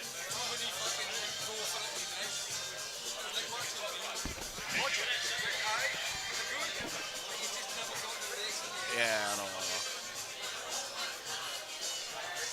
Robert's looking good value here. That's about to be 2-0. 2 frames to nothing. That's a great finish. Yeah, he's taking it really nicely.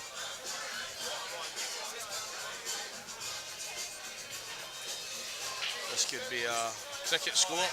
Do you know what the 7 o'clock stream game is? Do you know what? I'll be able to look here. It might be on in about 5:15. 7 o'clock games. No, 7:15. We've got 7, sorry. On this table, Ryan Davey and John Cunningham and Bert McAdam and Stephen Geddes. do you know Bert McAdam? Yes, Bert's Is very quality. good, really, aye.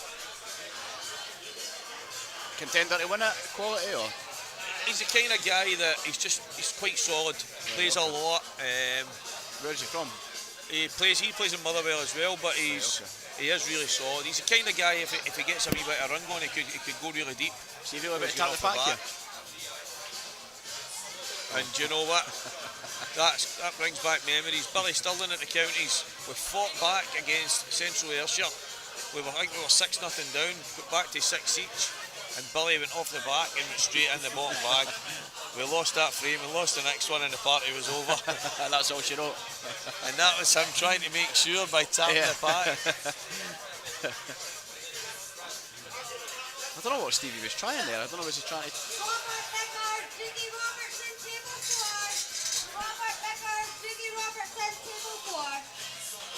Robert Bigger's been called. Gary Robertson, I don't think you'd have any chance against Mr. Argent. I'm calling him Argent. There's No, even an R there. his name's Stevie Yo. He just calls himself Does Stevie. he call himself Agent Agent Yo? Yo, Aye. aye. He's lost a plot. That's right. Stevie Yo. Right, Stevie Yule. Yule Brunner. Watching a bit of Cool Runnings the other night.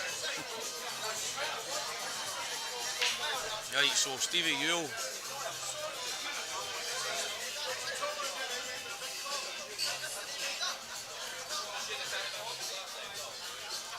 Robert looks like one of these guys that if they're going for him, he won't miss much. He doesn't. Do you know what I mean? Yeah.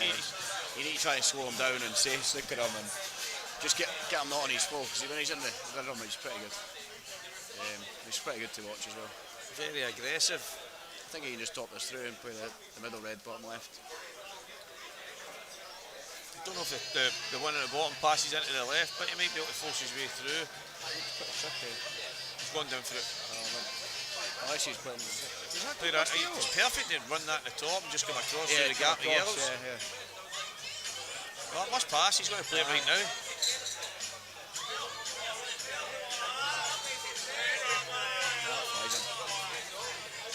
I don't know if I would have been just dropping that in and but if you just screw back towards the yellow here and he's absolutely perfect. He's flying, isn't he? Bobby Kaleo. He likes to hit the ball hard rather than just rolling things in, so a lot of stun shots.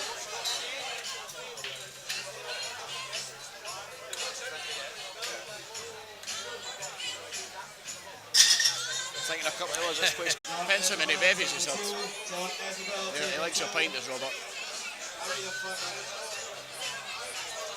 Lewis McCule, 3-1 down to Dan Inglis. I'm guessing Bob got feet crooked, did he?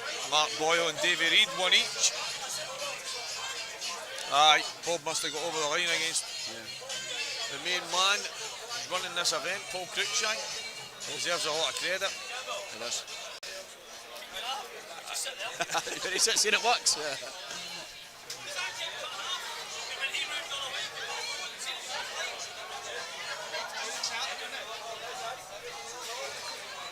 Well, I hope everybody can hear everything properly. The internet connection seems to be cutting in and out, so hopefully that's not happening at your end and it's just a glitch on the live YouTube chat function. So Big Yuli at the table here needs to pull something magical out. He's in absolute serious trouble. 3-0 down.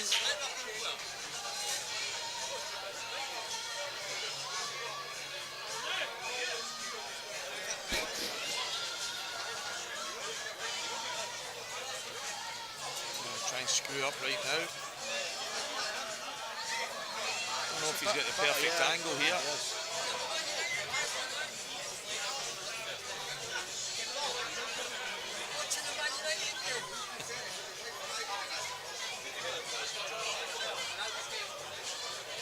Just needs a nice angle here, and he's got it. Yeah.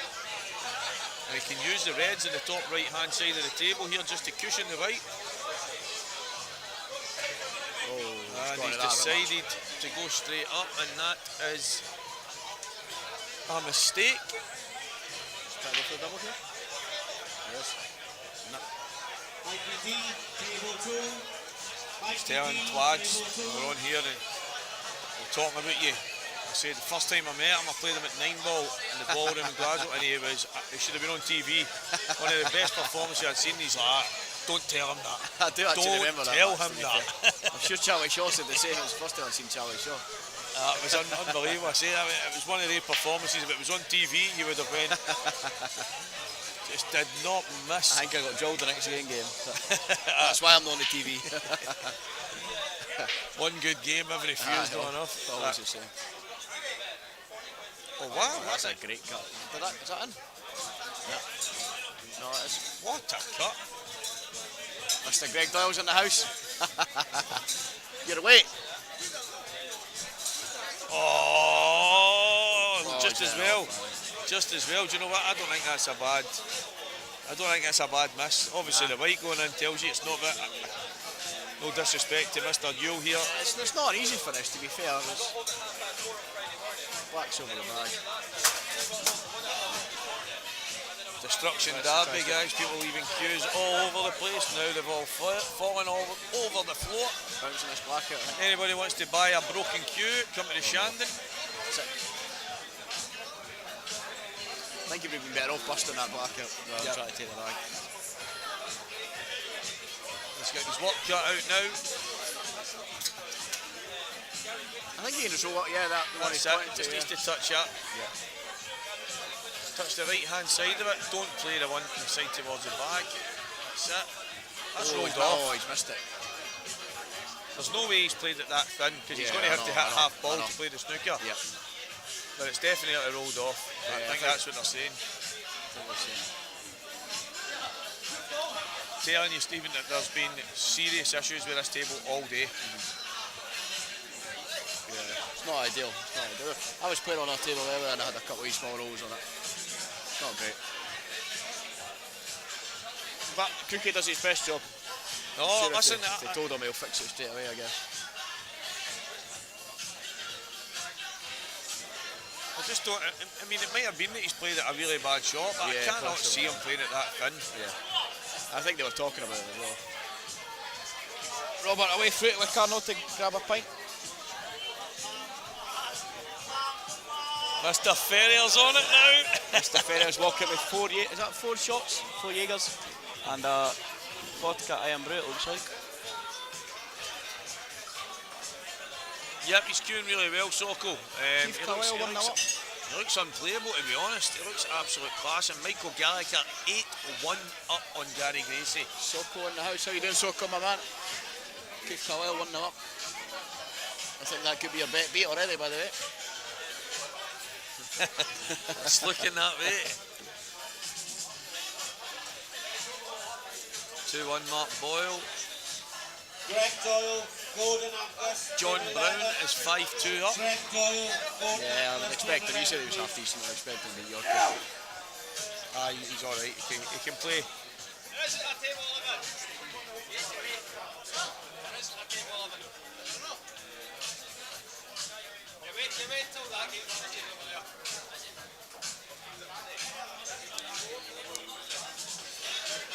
Aye, he was a top snooker player. I think he still is at amateur level. You can tell the way he pots the ball. No, and the way that's he it. cues it. Yeah. A bit like yourself, Miss Stevie. Well, that's it. Do you know, I'll probably go up and watch my game back with Paul, but I think I had 4 dishes in the match, and each finish was they were unbelievable, but it was potting my way out of trouble. Yeah. Good pot after good Facebook pot. status later, is it? Well, that's it. I'm going to go up the road and slaughter the table, slaughter Paul Cruikshank, slaughter. But no, I was potting quite well. I just could not keep control of the white, and the finishes I was getting, I was having another frame where I wasn't getting them. Do you know what I mean? It's tough if you're not used to playing on the match golf as well. It does play so different. I'm good, Soko, mate. I'm good.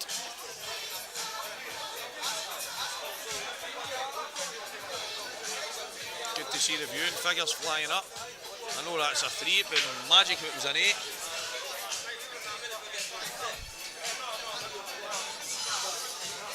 Well, it looks like Bobby Kaleo's away for a jar. Right. He goes next door. The jars from here are rotten. Right. So he goes next door for a little bit better. Is there a different bar in here? Well, they've got the snooker hall next door. Right. And it's all the same owner, so you're allowed to just bring it. And just like the mill down the stairs, the same owner. Oh, you know, he's actually scudded them. And about 3 balls have moved. He's got a break cue for that. Now, you can actually see, and it's again not being disrespectful, his technique could be a bit better with the break. He's not really winding back and letting rip. It's like a stump shot. Yep.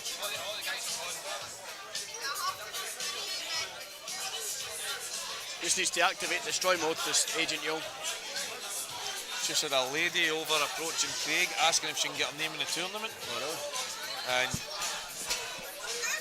And she's good. Yeah, she's good, yeah.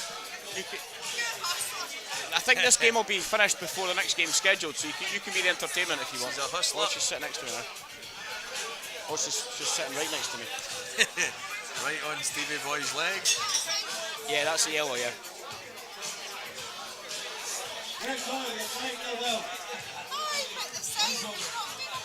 Aye, yes. Well, you can be the exhibition after this match, because this match will not take long at all. Well, that's my leg. Is that Ivan playing here? Ivan? Ivan, no, he's not here. No, he's not here, mate. Who's Gub? Not you. It's never my fault. Soko, listen. Seriously, you can watch it back and you don't actually know what was happening. I should have been 5-0 up, and instead of being 5-0 up, it was 3-2. The tournament's full, sorry. Right up the corner of the screen. The corner of, I'm just rolling 3 roll-ins in the black. But it didn't even make sense, and obviously when I'm speaking to him, he's, oh sorry mate, was I in your way there? I was just trying to see the score, but he's looking through us to see the scoreboard when he can just wait till the frame's finished and then a big roll off. But as I say, he's been magic and fixed the table a couple of times a day, and it's that's no ideal. I'm just going to keep a hold of the cue ball, nothing else. I felt as if I was playing all right, but I was doubting a few of my shots and it caused a few uncharacteristic misses that, Roy, unfortunately, that's just the way it goes. you got a drink, Stevie?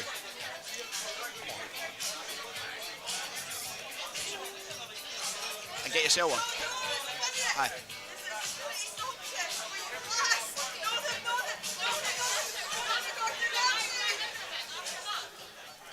Crazy woman dying to get herself on the table. I know. Oh, the jacket's off now. Hustler, calling herself a hustler. Give you a run for your money, Stevie. Well, do you know what? The way I played today, I would not be surprised. Stevie's got a wee chance here. She came over and nearly stuck a big giant fake nail right through the TV screen. Seen that. Pointing at the yellow. Craig's heart was in his mouth. Craig was a bit over the table. It's funny walking over to Craig. Could have put my name down for the tournament. Did it have to be in before it started? Brilliant.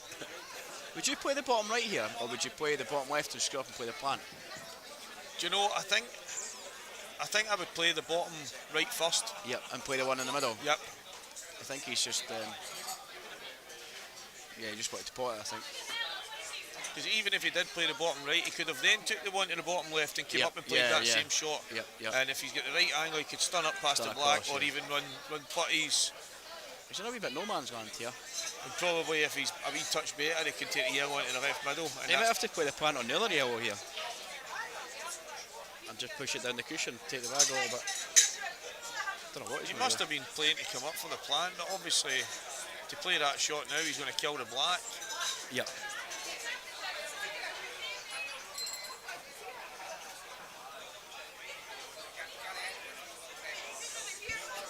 Absolutely buzzing in here, guys, as you can imagine. You can probably hear a lot of the voices. He's played that shot, he's played that plant, he's killed the black. Yep. I don't think the closest one to the black goes, so. I think he's... I mean, the finish is still there. I think he's on the bottom one and he can spin it round, play the rail on the same bag and kick the black out, but he's relying on a wee bit of luck because if it's not an easy cannon to leave the black, so. We'll see how he goes about it. I think he's hitting that red, is he? Yeah, nice, put it well. This is a shot. He's actually left himself a really good angle here. He was obviously better on that yellow than it looked to us. Yep. 9-1 Michael Gallagher. Going to have to give this man a pat in the back and ask him what he bought in New York that changed his stripes so much. Dodgy earlier in America. I know, a little bit of luck. He might be on it though if that goes. Is that clipping? Can't see. Is that clipping? It's close, isn't it? Very. He said total there, but yeah, it doesn't seem happy. I mean, I would be arguing it's not a total. I would be arguing it can maybe cut the hand, no? No, maybe not. Mr. Bain, how you doing, son? Oh, here's Struan. When are we getting a 9-ball cash match, Struan? Keep threatening me with offers, but you've never, never seen it through. It's all about the. Maybe we go the other way and try and go in behind it if it is a total. But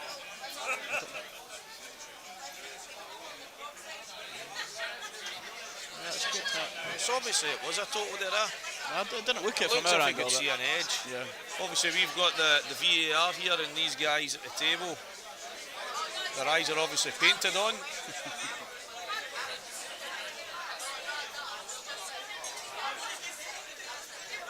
I'm going to run into this red next to it right now, yeah. That's a good shot. That's a great shot. He's queuing fantastic, isn't he? Yeah, he is. And that should be 5-0.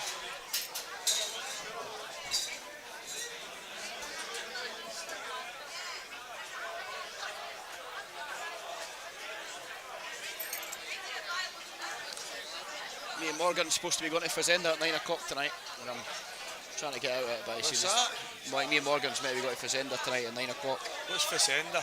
Fazenda, you never heard it? Is It's that, like is that a pub? it's a steak restaurant, Oh, is it for food? but it's a buffet, but they come to you. Right. So they come with loads of different steaks and that, cut it in front of you and bring it to you. Eat as much as you want. So it's pretty good. And this is going to be 5-0. Well,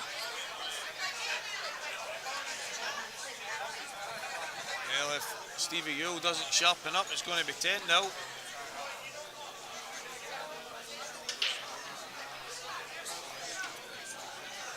Other way.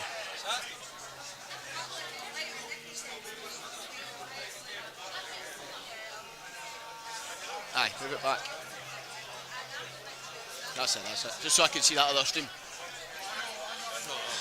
Aye. 2-1 Jamie Burnett. So I could see that screen.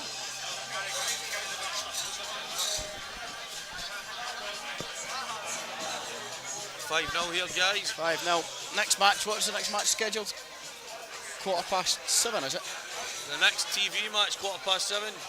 Is it Ryan Davey? It is, right. No, Ryan Davies on the other table. It's Stephen Geddes and Bert.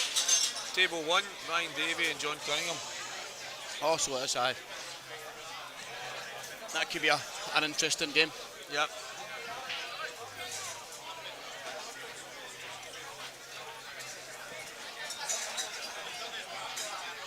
All good, Struan. Absolute brand new, mate. Hope you're good. I think we've got a contender for the longest match that could be in this tournament. I'm going to put my neck on the line and say Mikey Dean against John Essamil. That'll be the longest match of the tournament. There was a match that started at 10 o'clock this morning and I was 12:15, 5-3 up, and they were just about to finish. But I think this match will be overtake. Is it the way they play or is it the standard? I think it's both. A bit of both. But this match here, match number 43, Mikey Dean, John Essamil. I can guarantee that won't be finished for 7 o'clock. And that's if John Esmell wins the next 9 frames to go 10-0. Right. Oh, I was not expecting that. He's not been missing. Chance here for the agent. So what is it Big Stevie does? Does he sell houses or is it holidays or, I don't know, or is he a secret agent?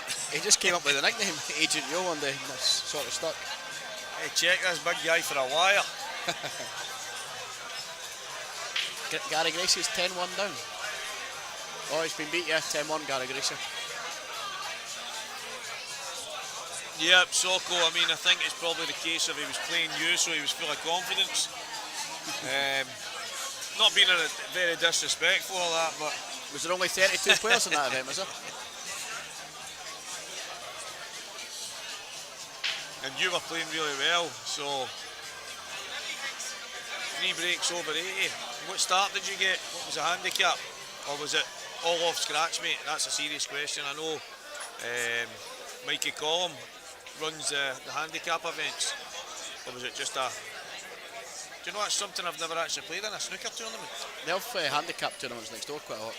When I was young, I played loads and loads of snooker, but I never played many tournaments or anything like that. I think this is crazy.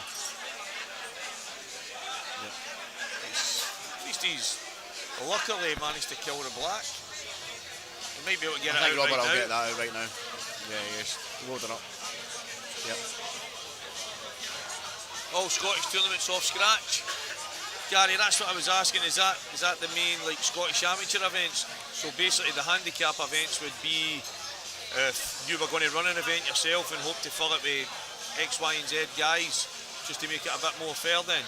Oh, he's played that nice. Slightly hampered.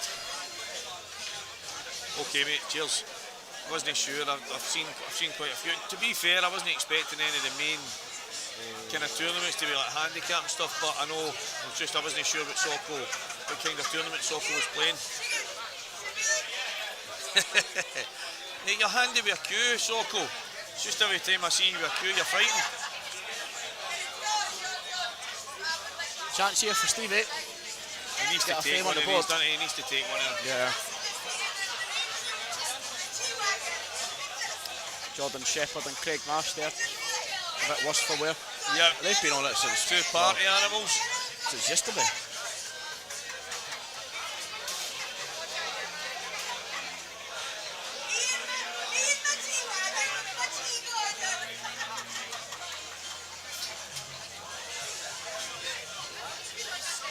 Right, here's the barman over. How we doing, sir? Q Club in Glasgow. They use different balls in there.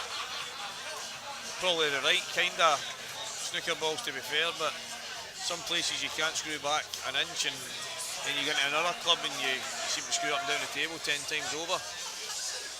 Jamie Burnett needs to run another inch on his table, and he's perfect. Ish. Double cut. I think he'll cut this in, just get around the back of the red. Oh, he's just straight in here. So Jamie Burnett goes 3-1 up on Keith Carlisle. Stevie Hill's still got a chance here to get a frame on the board. Come on, Stevie. So see Keith and Bobby here are their brothers. Brothers. Yep. Don't actually know who's the oldest. They look pretty similar. I think Keith's maybe older, I'm not sure. Plus 91. Plus 91. You'd like to think you've got a chance of winning a snooker tournament plus 91. I'd man. fancy my Whoa. chances.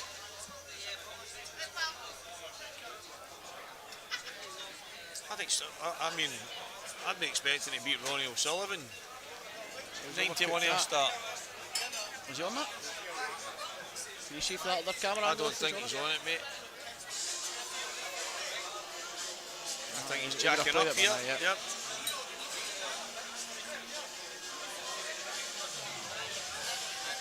So another chance for Stevie. We throw it a nice wee pace, and we just sell that red in the middle table to the right middle. Just top it a little bit, nice little pace, the light will flow up. Table's quick enough. Oh, Agent Yule needs to take one of these. maybe he's got aspirations to be a new next James Bond, who knows? Possibly. It's mental, isn't it? Just throwing agent in front of your name. Oh, He's tried to. He didn't want that to drop. He is on the top right though. If he can pull out a world day to get himself back in it, doesn't look happy. He could cushion. Possibly, yeah. He seems to be having some issues with the pace of the table as well, so it's not going to be an easy shot. You're trusting the table as well if the table's rolling. Definitely. I think at 5-0 you just want to let your arm go a little bit. That's the thing. See at 5-0. I mean, he's trying to hang that there, but Yeah, you think just go for it. just go for something, and if you get it, take the spoils. He's getting away with this here, No, isn't it's he? not. Nah, that goes surely. Yeah, that does. Oh, he's laughing. He's telling himself jokes while he's down in the shots, guys. Easy peasy. 6-0. 6-0, and it looks like my guess was wrong. See, Keith, is Keith all right? I know he's playing Jamie Burnett, but is he nowhere near his brother standard? No. Nah, nowhere near his brother standard, no. His brother's really, really good. He's not bad, but yeah, he's not that level.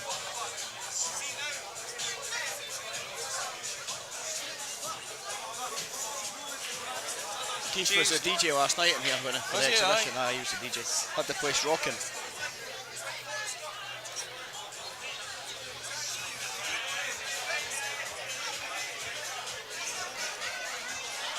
That's exactly the thing I'm thinking, Gary, because I'm not going to the table when I'm playing snooker and knocking in 40s and 50s every time, but quite comfortable 20s and 30s with any kind of half decent visit, and if you're getting 60, 70, 80 on somebody in snooker, you're going to be, if you can knock in any kind of break, you should be hard to beat. Not a good break for Stevie again there. Change days for Sokol, he's saying. He's supposed to say he's a quiet guy now, but he's saying he's quite now. Yeah, I think Stevie needs to sort that break out. Yep, I think every single break he's had, you've barely had a ball past the middle. He's not getting any power in them at all.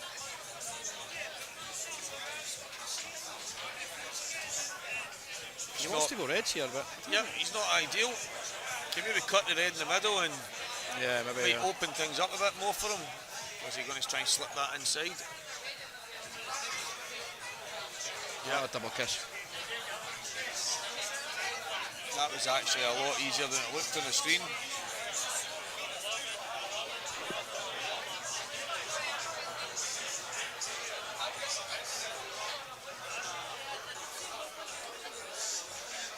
John Brown 8-2 up on Gary Oxton. David Chalmers, Callum Baird 5 each. Jim Stevens 7-3 on Ryan Bell. Ewan Waddle in fine form as well, 7-3 up. Stephen Allison is 3-1 down against John Milne. And Mark Boyle and David Reid 3 each. Yeah, I thought John Milne would win that game. I think John was a bit happy. He was supposed to be playing Barry Lynn. Right. Barry Lynn pulled out, and now Stephen Allison's playing, so a bit more closer game. 1-0 with Mikey Dean, John Esimal, the match I predicted to take an That's the game, guys. We'll probably still be telling you the scores at midnight. To be fair, that's one way to make day 2 of the tournament. Up the road and tell the missus, tough school, all the way to 12 o'clock. What round did you get beat first? The last 1 to 8. That's nice, Robert. It's 7-0. queuing lovely here.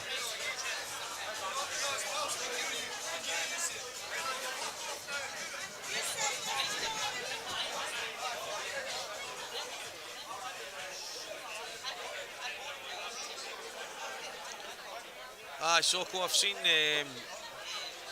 Mr. Michael Collum will do it. I see some of the people's handicaps go up and down. I think obviously that must be based on results, but I suppose handicaps in snooker are kind of like starts and pools, so it's not something that I've always agreed with. I've always been one of the guys, well, if you want to compete with them, you need to go and practice as hard and work as hard, but rather than demoralising people, snooker's a hard game. I kind of understand the the benefits of the handicap system and keeping people interested and giving them a chance of, even if they do lose, the scoreboard shows that it's quite close, handicap or not. I think that makes a difference in keeping people coming back. So Agent Yule, 0 here. Robert Kaleo doing really well. He's not been under any great pressure. He's been given a lot of kind of easy chances, but there's a chance here for Stevie. he's taking them every time, and he's 7-0 up. The Reds have got to go.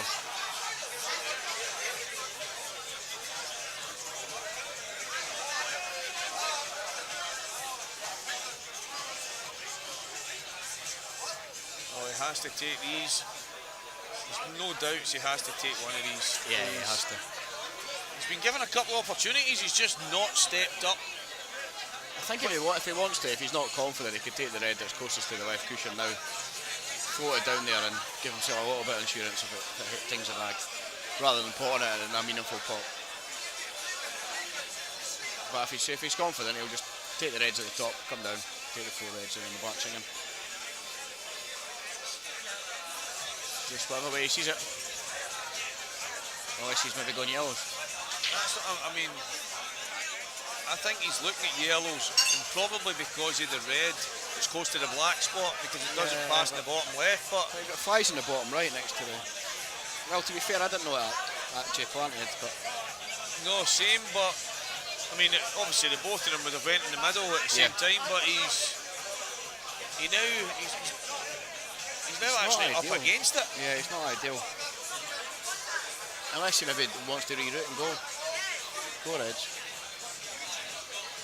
I mean, he can still go Edge if he wants, if he doesn't fancy this yellow. Not guaranteed position. There's Ian McComb there, handsome man, Bomber. Who's your score against Dunster, Bomber? Who's your score against Dunster? 10-3. No. Surprised you got 3. You're brutal. He really needs to take these out. Stevie Yule. He's okay if he wants to go top right and just stun it. I think he's going to have to because he's went a wee bit too far on the one to the right middle.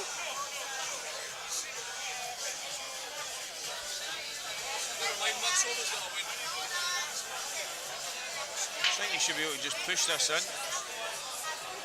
off the top cushion and back down towards the bulk line. Oh, he's jacking up. He could end up screwing off the cushion and behind the red at the top. And he's ended up missing it because he's jacked up. He's missed it.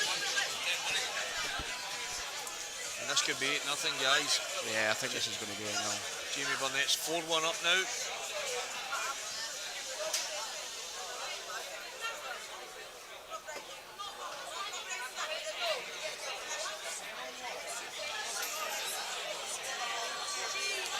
Stevie's on the phone a friend, I think.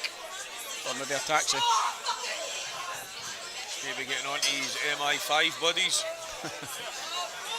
Got Stephen Allison score, he doesn't look too happy walking past there. He's 3-2 down. 3-2.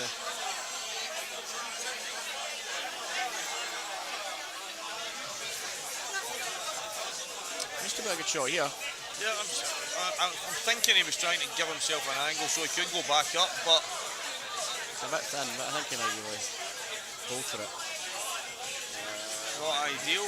Not ideal. He's a good potter though, so he'll try and force this in. Is he going to cut it back in the middle? Is he going to play it in the bottom? He's going to cut this back. He could pot the black here. Yep. But he'll take not that. a bad leave. Yep, he'll take that. It's as good a second prize as you can ask for.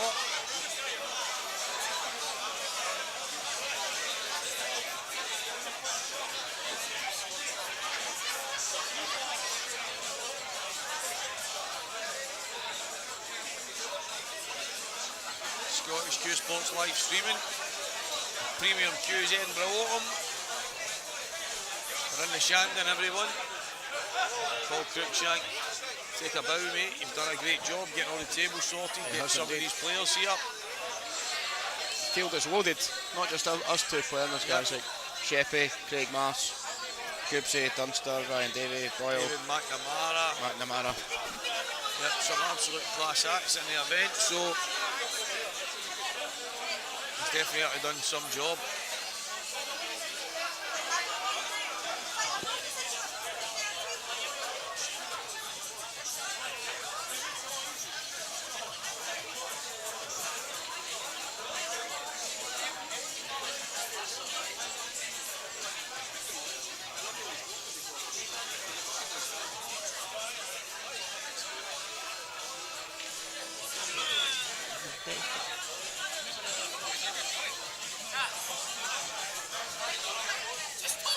No, I've texted you. Just try and get a table tomorrow. Just get a takeaway ordered. How? I can't be bothered. He's trying to persuade me to go to Fazenda. Honestly, it's the best place in the world. It's the best place in the world. I just can't be bothered. Oh, you can It's eat really meat. good. And they come to the table to you. Is McNamara no fancy it, no? McNamara no gone? Well, that's fine then, it's used to. I didn't need to go. I'm not listening to your Arsenal. We've got an argument I'm here, not guys, listening to your Arsenal nonsense. over who's going for the prime rib or some Just tell McNamara steak I'm not gone. bolognese. Oh, Stevie. Does sound decent, right enough. All you can eat That's phenomenal. meat buffet. And they come to you. With Don't the even steaks need and the to get up, skewers they and everything. They just cut come, it for you. slice and dice right at your table.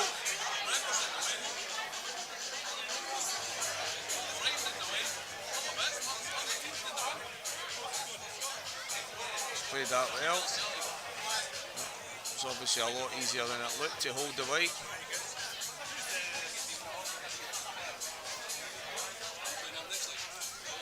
Brad McElroy, Fazenda is class, to be fair. Well, the boys are telling me how good it is here. I must admit, it sounds fantastic. Morgan's trying to get me to go table for one, I think. Craig's taking the life in his own hands, eating on one of the rolls for here.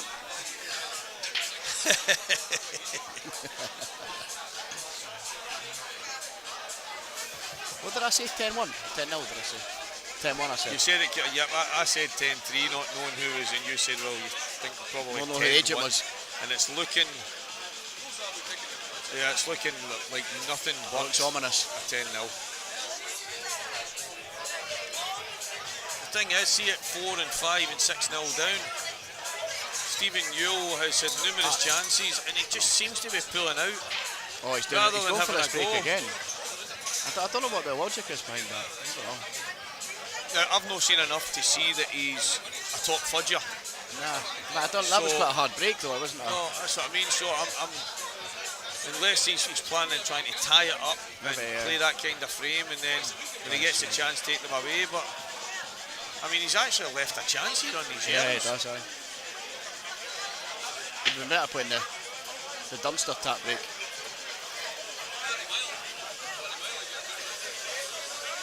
Gary Robertson, you did say 10-zip, but we deleted it. Guess it, we're going to delete that, Ian. Oh, look at that! Look at that! The black doesn't go. This is Edinburgh Open drama for these guys. He's killed the black just to try and bring it back out again. Look at this! Oh, oh, oh. Total! No, he can pot that. That'll go. If he can pot that, guys, that's some shot. Oh, Oh, it flies in. Oh, we dance he's here. dancing! Oh, Oh, hey! we dance here.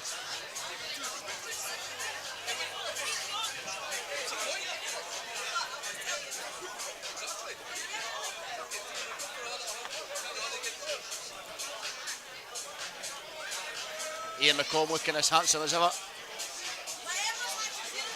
And Michael Gallagher There's is Michael in the house. Gallagher in the house. Well done. Beat Gary Gracie Absolutely 10-1. flying.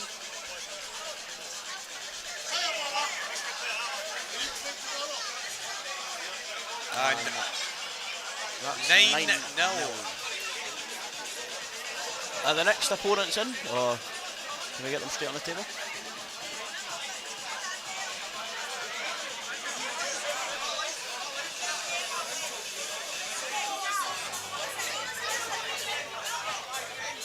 Have you seen Fernie?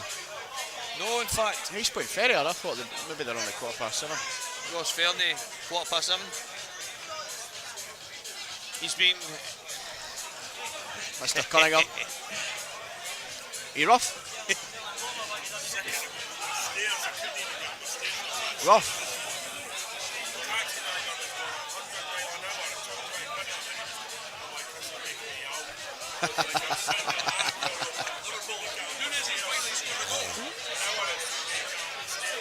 Dropped you. 20 to 6, and John Cunningham has just confirmed that he's hungover. Absolutely frightening. He's come in with a Beavis and Butthead haircut. And talking about stairs or wiping him out on his way home this morning. He's come in rough as a Badgers. Quite a few this morning.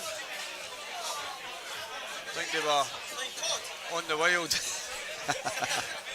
wild night of tiles last night for a few of them. And this should be heading towards 10-0 here, guys.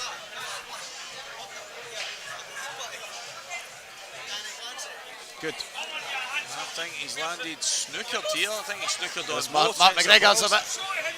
Mark McGregor's had a few share bits. Starting to see a pattern here. Everybody that walks by is in shock of my commentary partner here.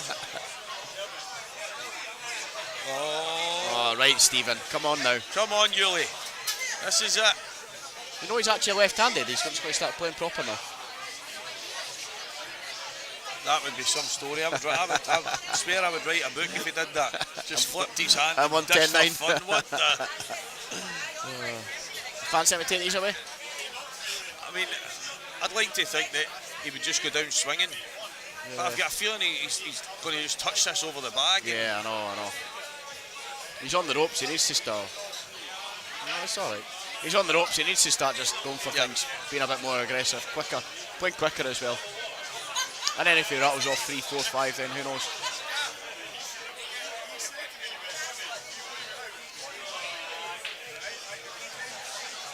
He needs to go there.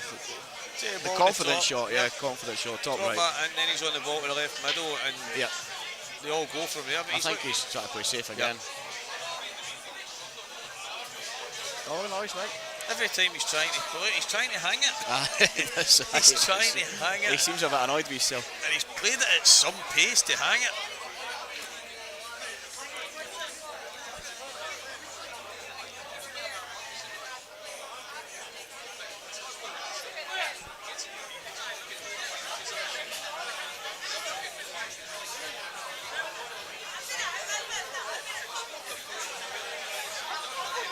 He's deciding to go now, guys. He's going for a game here. It's not been pretty from Stephen Yule. He's the agent. He's been a bit tentative at times, but he's walked into Mr. Kaleo absolutely flying, and he's not really been put under any pressure, to be fair, but he's played well when he's had to. I don't know if it goes, does it? That might nick inside that. I think it does. Worst case scenario, he might get the bag. The bag, yeah.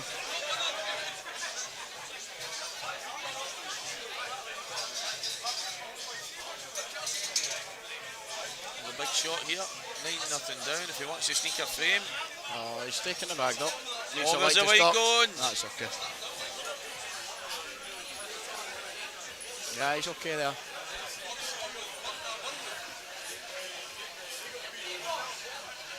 Blast is on fire. Double in the bottom left with Blast? extreme side to go into it. Who's Blast, Stevie? Robert Kaleo. Is that what you call him, Blast? Yeah, Blast. What's that all about? No idea. Blast, aye. Blast, that's his nickname, aye. Stevie's digging in here. If he gets his frame, you never know. Game on. I think Blast's just going to play DF here, or? There's Mr. Ferrier. The ferret is on fire.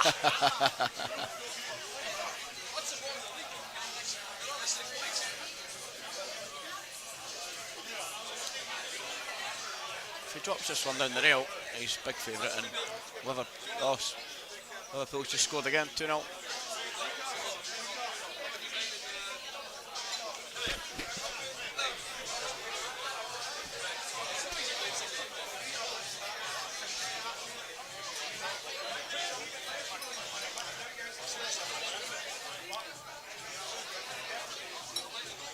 Davy Reid is 5-3 up on Mark Boyle.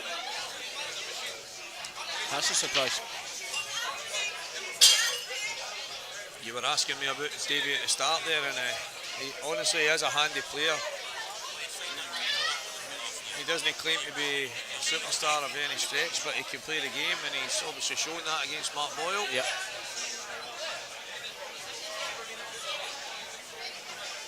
Oh, there's normally times to go, and it's not usually when you've got the game tied up. He's got a chance here. Even if he gets this right and knocks the tournament in one go, he's going to have a hard black.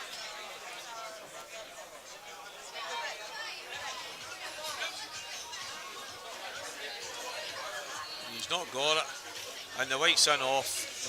I think, guys, this match is over. Big Yuli had the game tied up. He's decided to go absolutely berserk. I think we've got blasting the berserker here. Yep, this could be 10-0.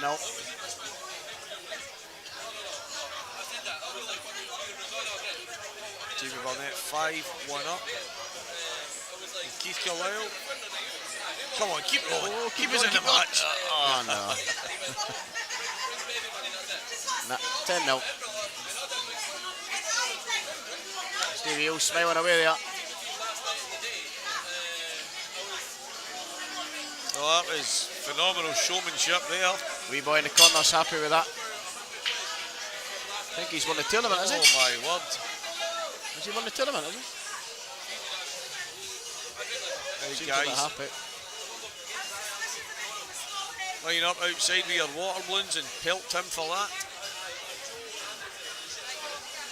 So when's the next match? 7:15. The wee man up shaking his horns there. That wee guy looks like Yuli, doesn't he? Doesn't he? That's got to be his boy, yeah. No, it's not. Is it not? No. Can't believe it was a lookalike boy. And I go, that's just unheard of. Right, I'm going to love you and leave you. I'll be back at Thank you about very much, 7:15 mate. for the next game if you're still on. Cheers, Stevie. Cheers, Stevie boy. Guys, I think don't know what we'll have up until the 7:15 session gets started. Obviously, once certain people get in the building, we may get a bit of joy. But right now, the Premium Q's Edinburgh Open. We've got one of the games on stream still is Jamie Burnett's match against Keith Kaleo. He's 6-1 up. Throw a couple of scores your way just now. Ewan Waddle 9-3 up against Patrick McColgan. Jim Stephen 9-3 up and Ryan Bell. David Chalmers 9, Callum Baird 5. John Brown 9, Gary Oxton 3. Robert Bigger 2 each with Dougie Robertson. Greg Doyle 2-1 up on Gordon Angus. Ryan Taylor's 3-0 up on Mark Leask. Donald Brown 3, Liam McGee 6. Harry Kilter 2, Tam Meldrum 5. Mikey Dean 1. Is that John Esamal? I think that's the game. Stephen Slater says going to take a while. Sam Moore 4, James Gillen 2. David Reid 5-3 up on the infamous Mark Boyle, like I said. Stephen Allison back to 3 each against John Brown. Lewis McHugh 4, Dan English 5, and obviously the game on the stream that you're all seeing on the other table. 6-1 Jamie Burnett against Keith Kaleo. He's just witnessed an absolute hiding there from Robert Kaleo beating Stephen Yule 10 frames to 0.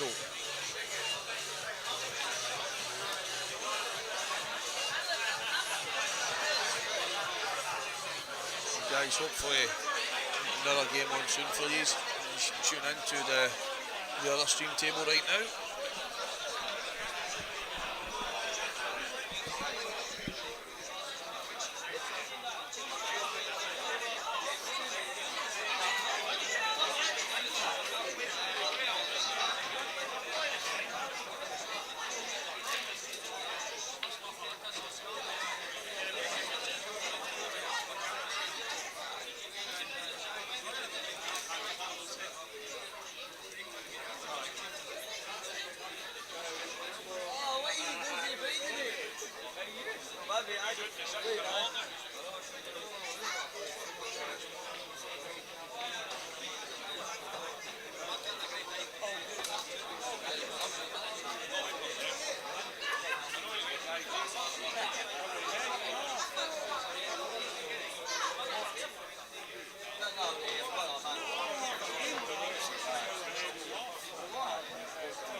See when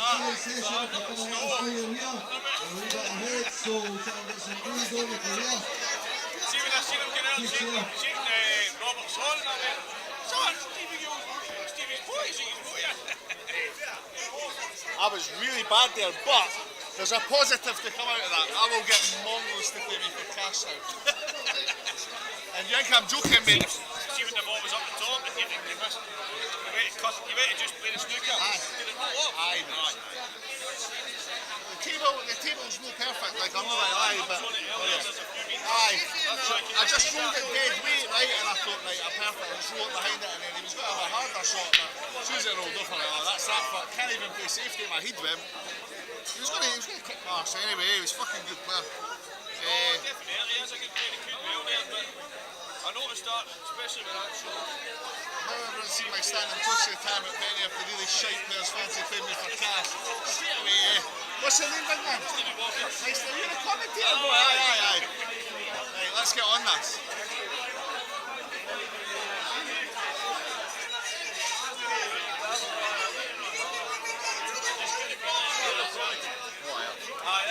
Why? I'll come on commentary if you want. It's time to amp it up a wee bit.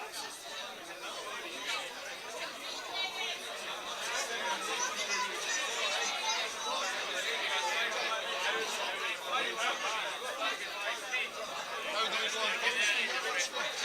Are you commentating on other people or not? Oh, that's no wired up for us. It's only that one. It's up for us. So we're waiting for the next game. It'll go on early. I know, hopefully.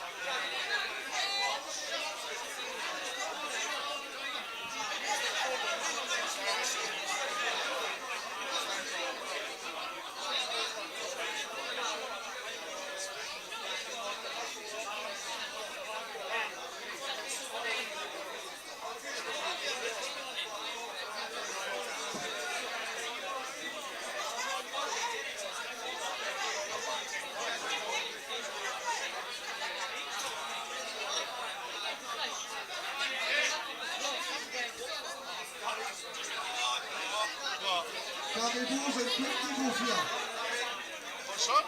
Tommy Wolves, you see you. Fight cage. Table 17. Over the other corner. 18. 18 guys. 18. Tommy against fight cage.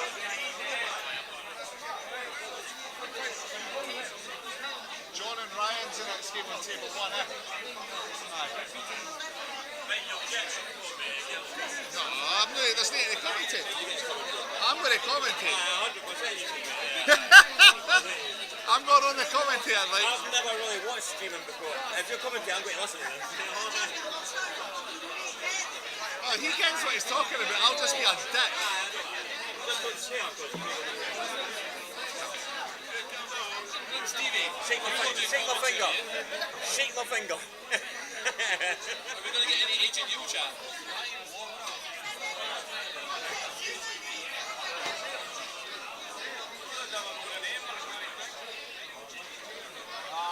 Who's the other stream in this one? Callum and Cole. Oh, do you remember this? No, now the next session is it Callum and Cole? Yeah, this and McAdam.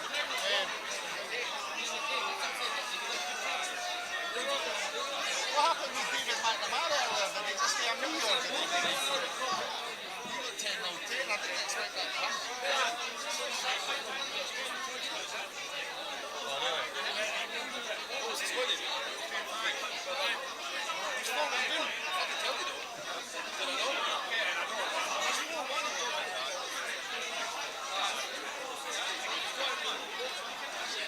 Can't hear you. Just speak up, mate. It's a Shandon. You can say what you want. No, mate. No, I didn't. I'm fine, mate. But you can scream that out here. It's fine, mate. The bar staff will come in for a minute. Fucking fine. Trap 2's always available in there, mate.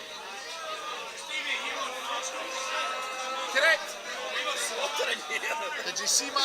We were slaughtering you. Good. Did you see my post on Facebook? Nah. Close to retirement if any of the really shite players want to play for cash. Now you've seen me. Please give us a shout. He Why do they call himself the agent? He thinks he's James Bond.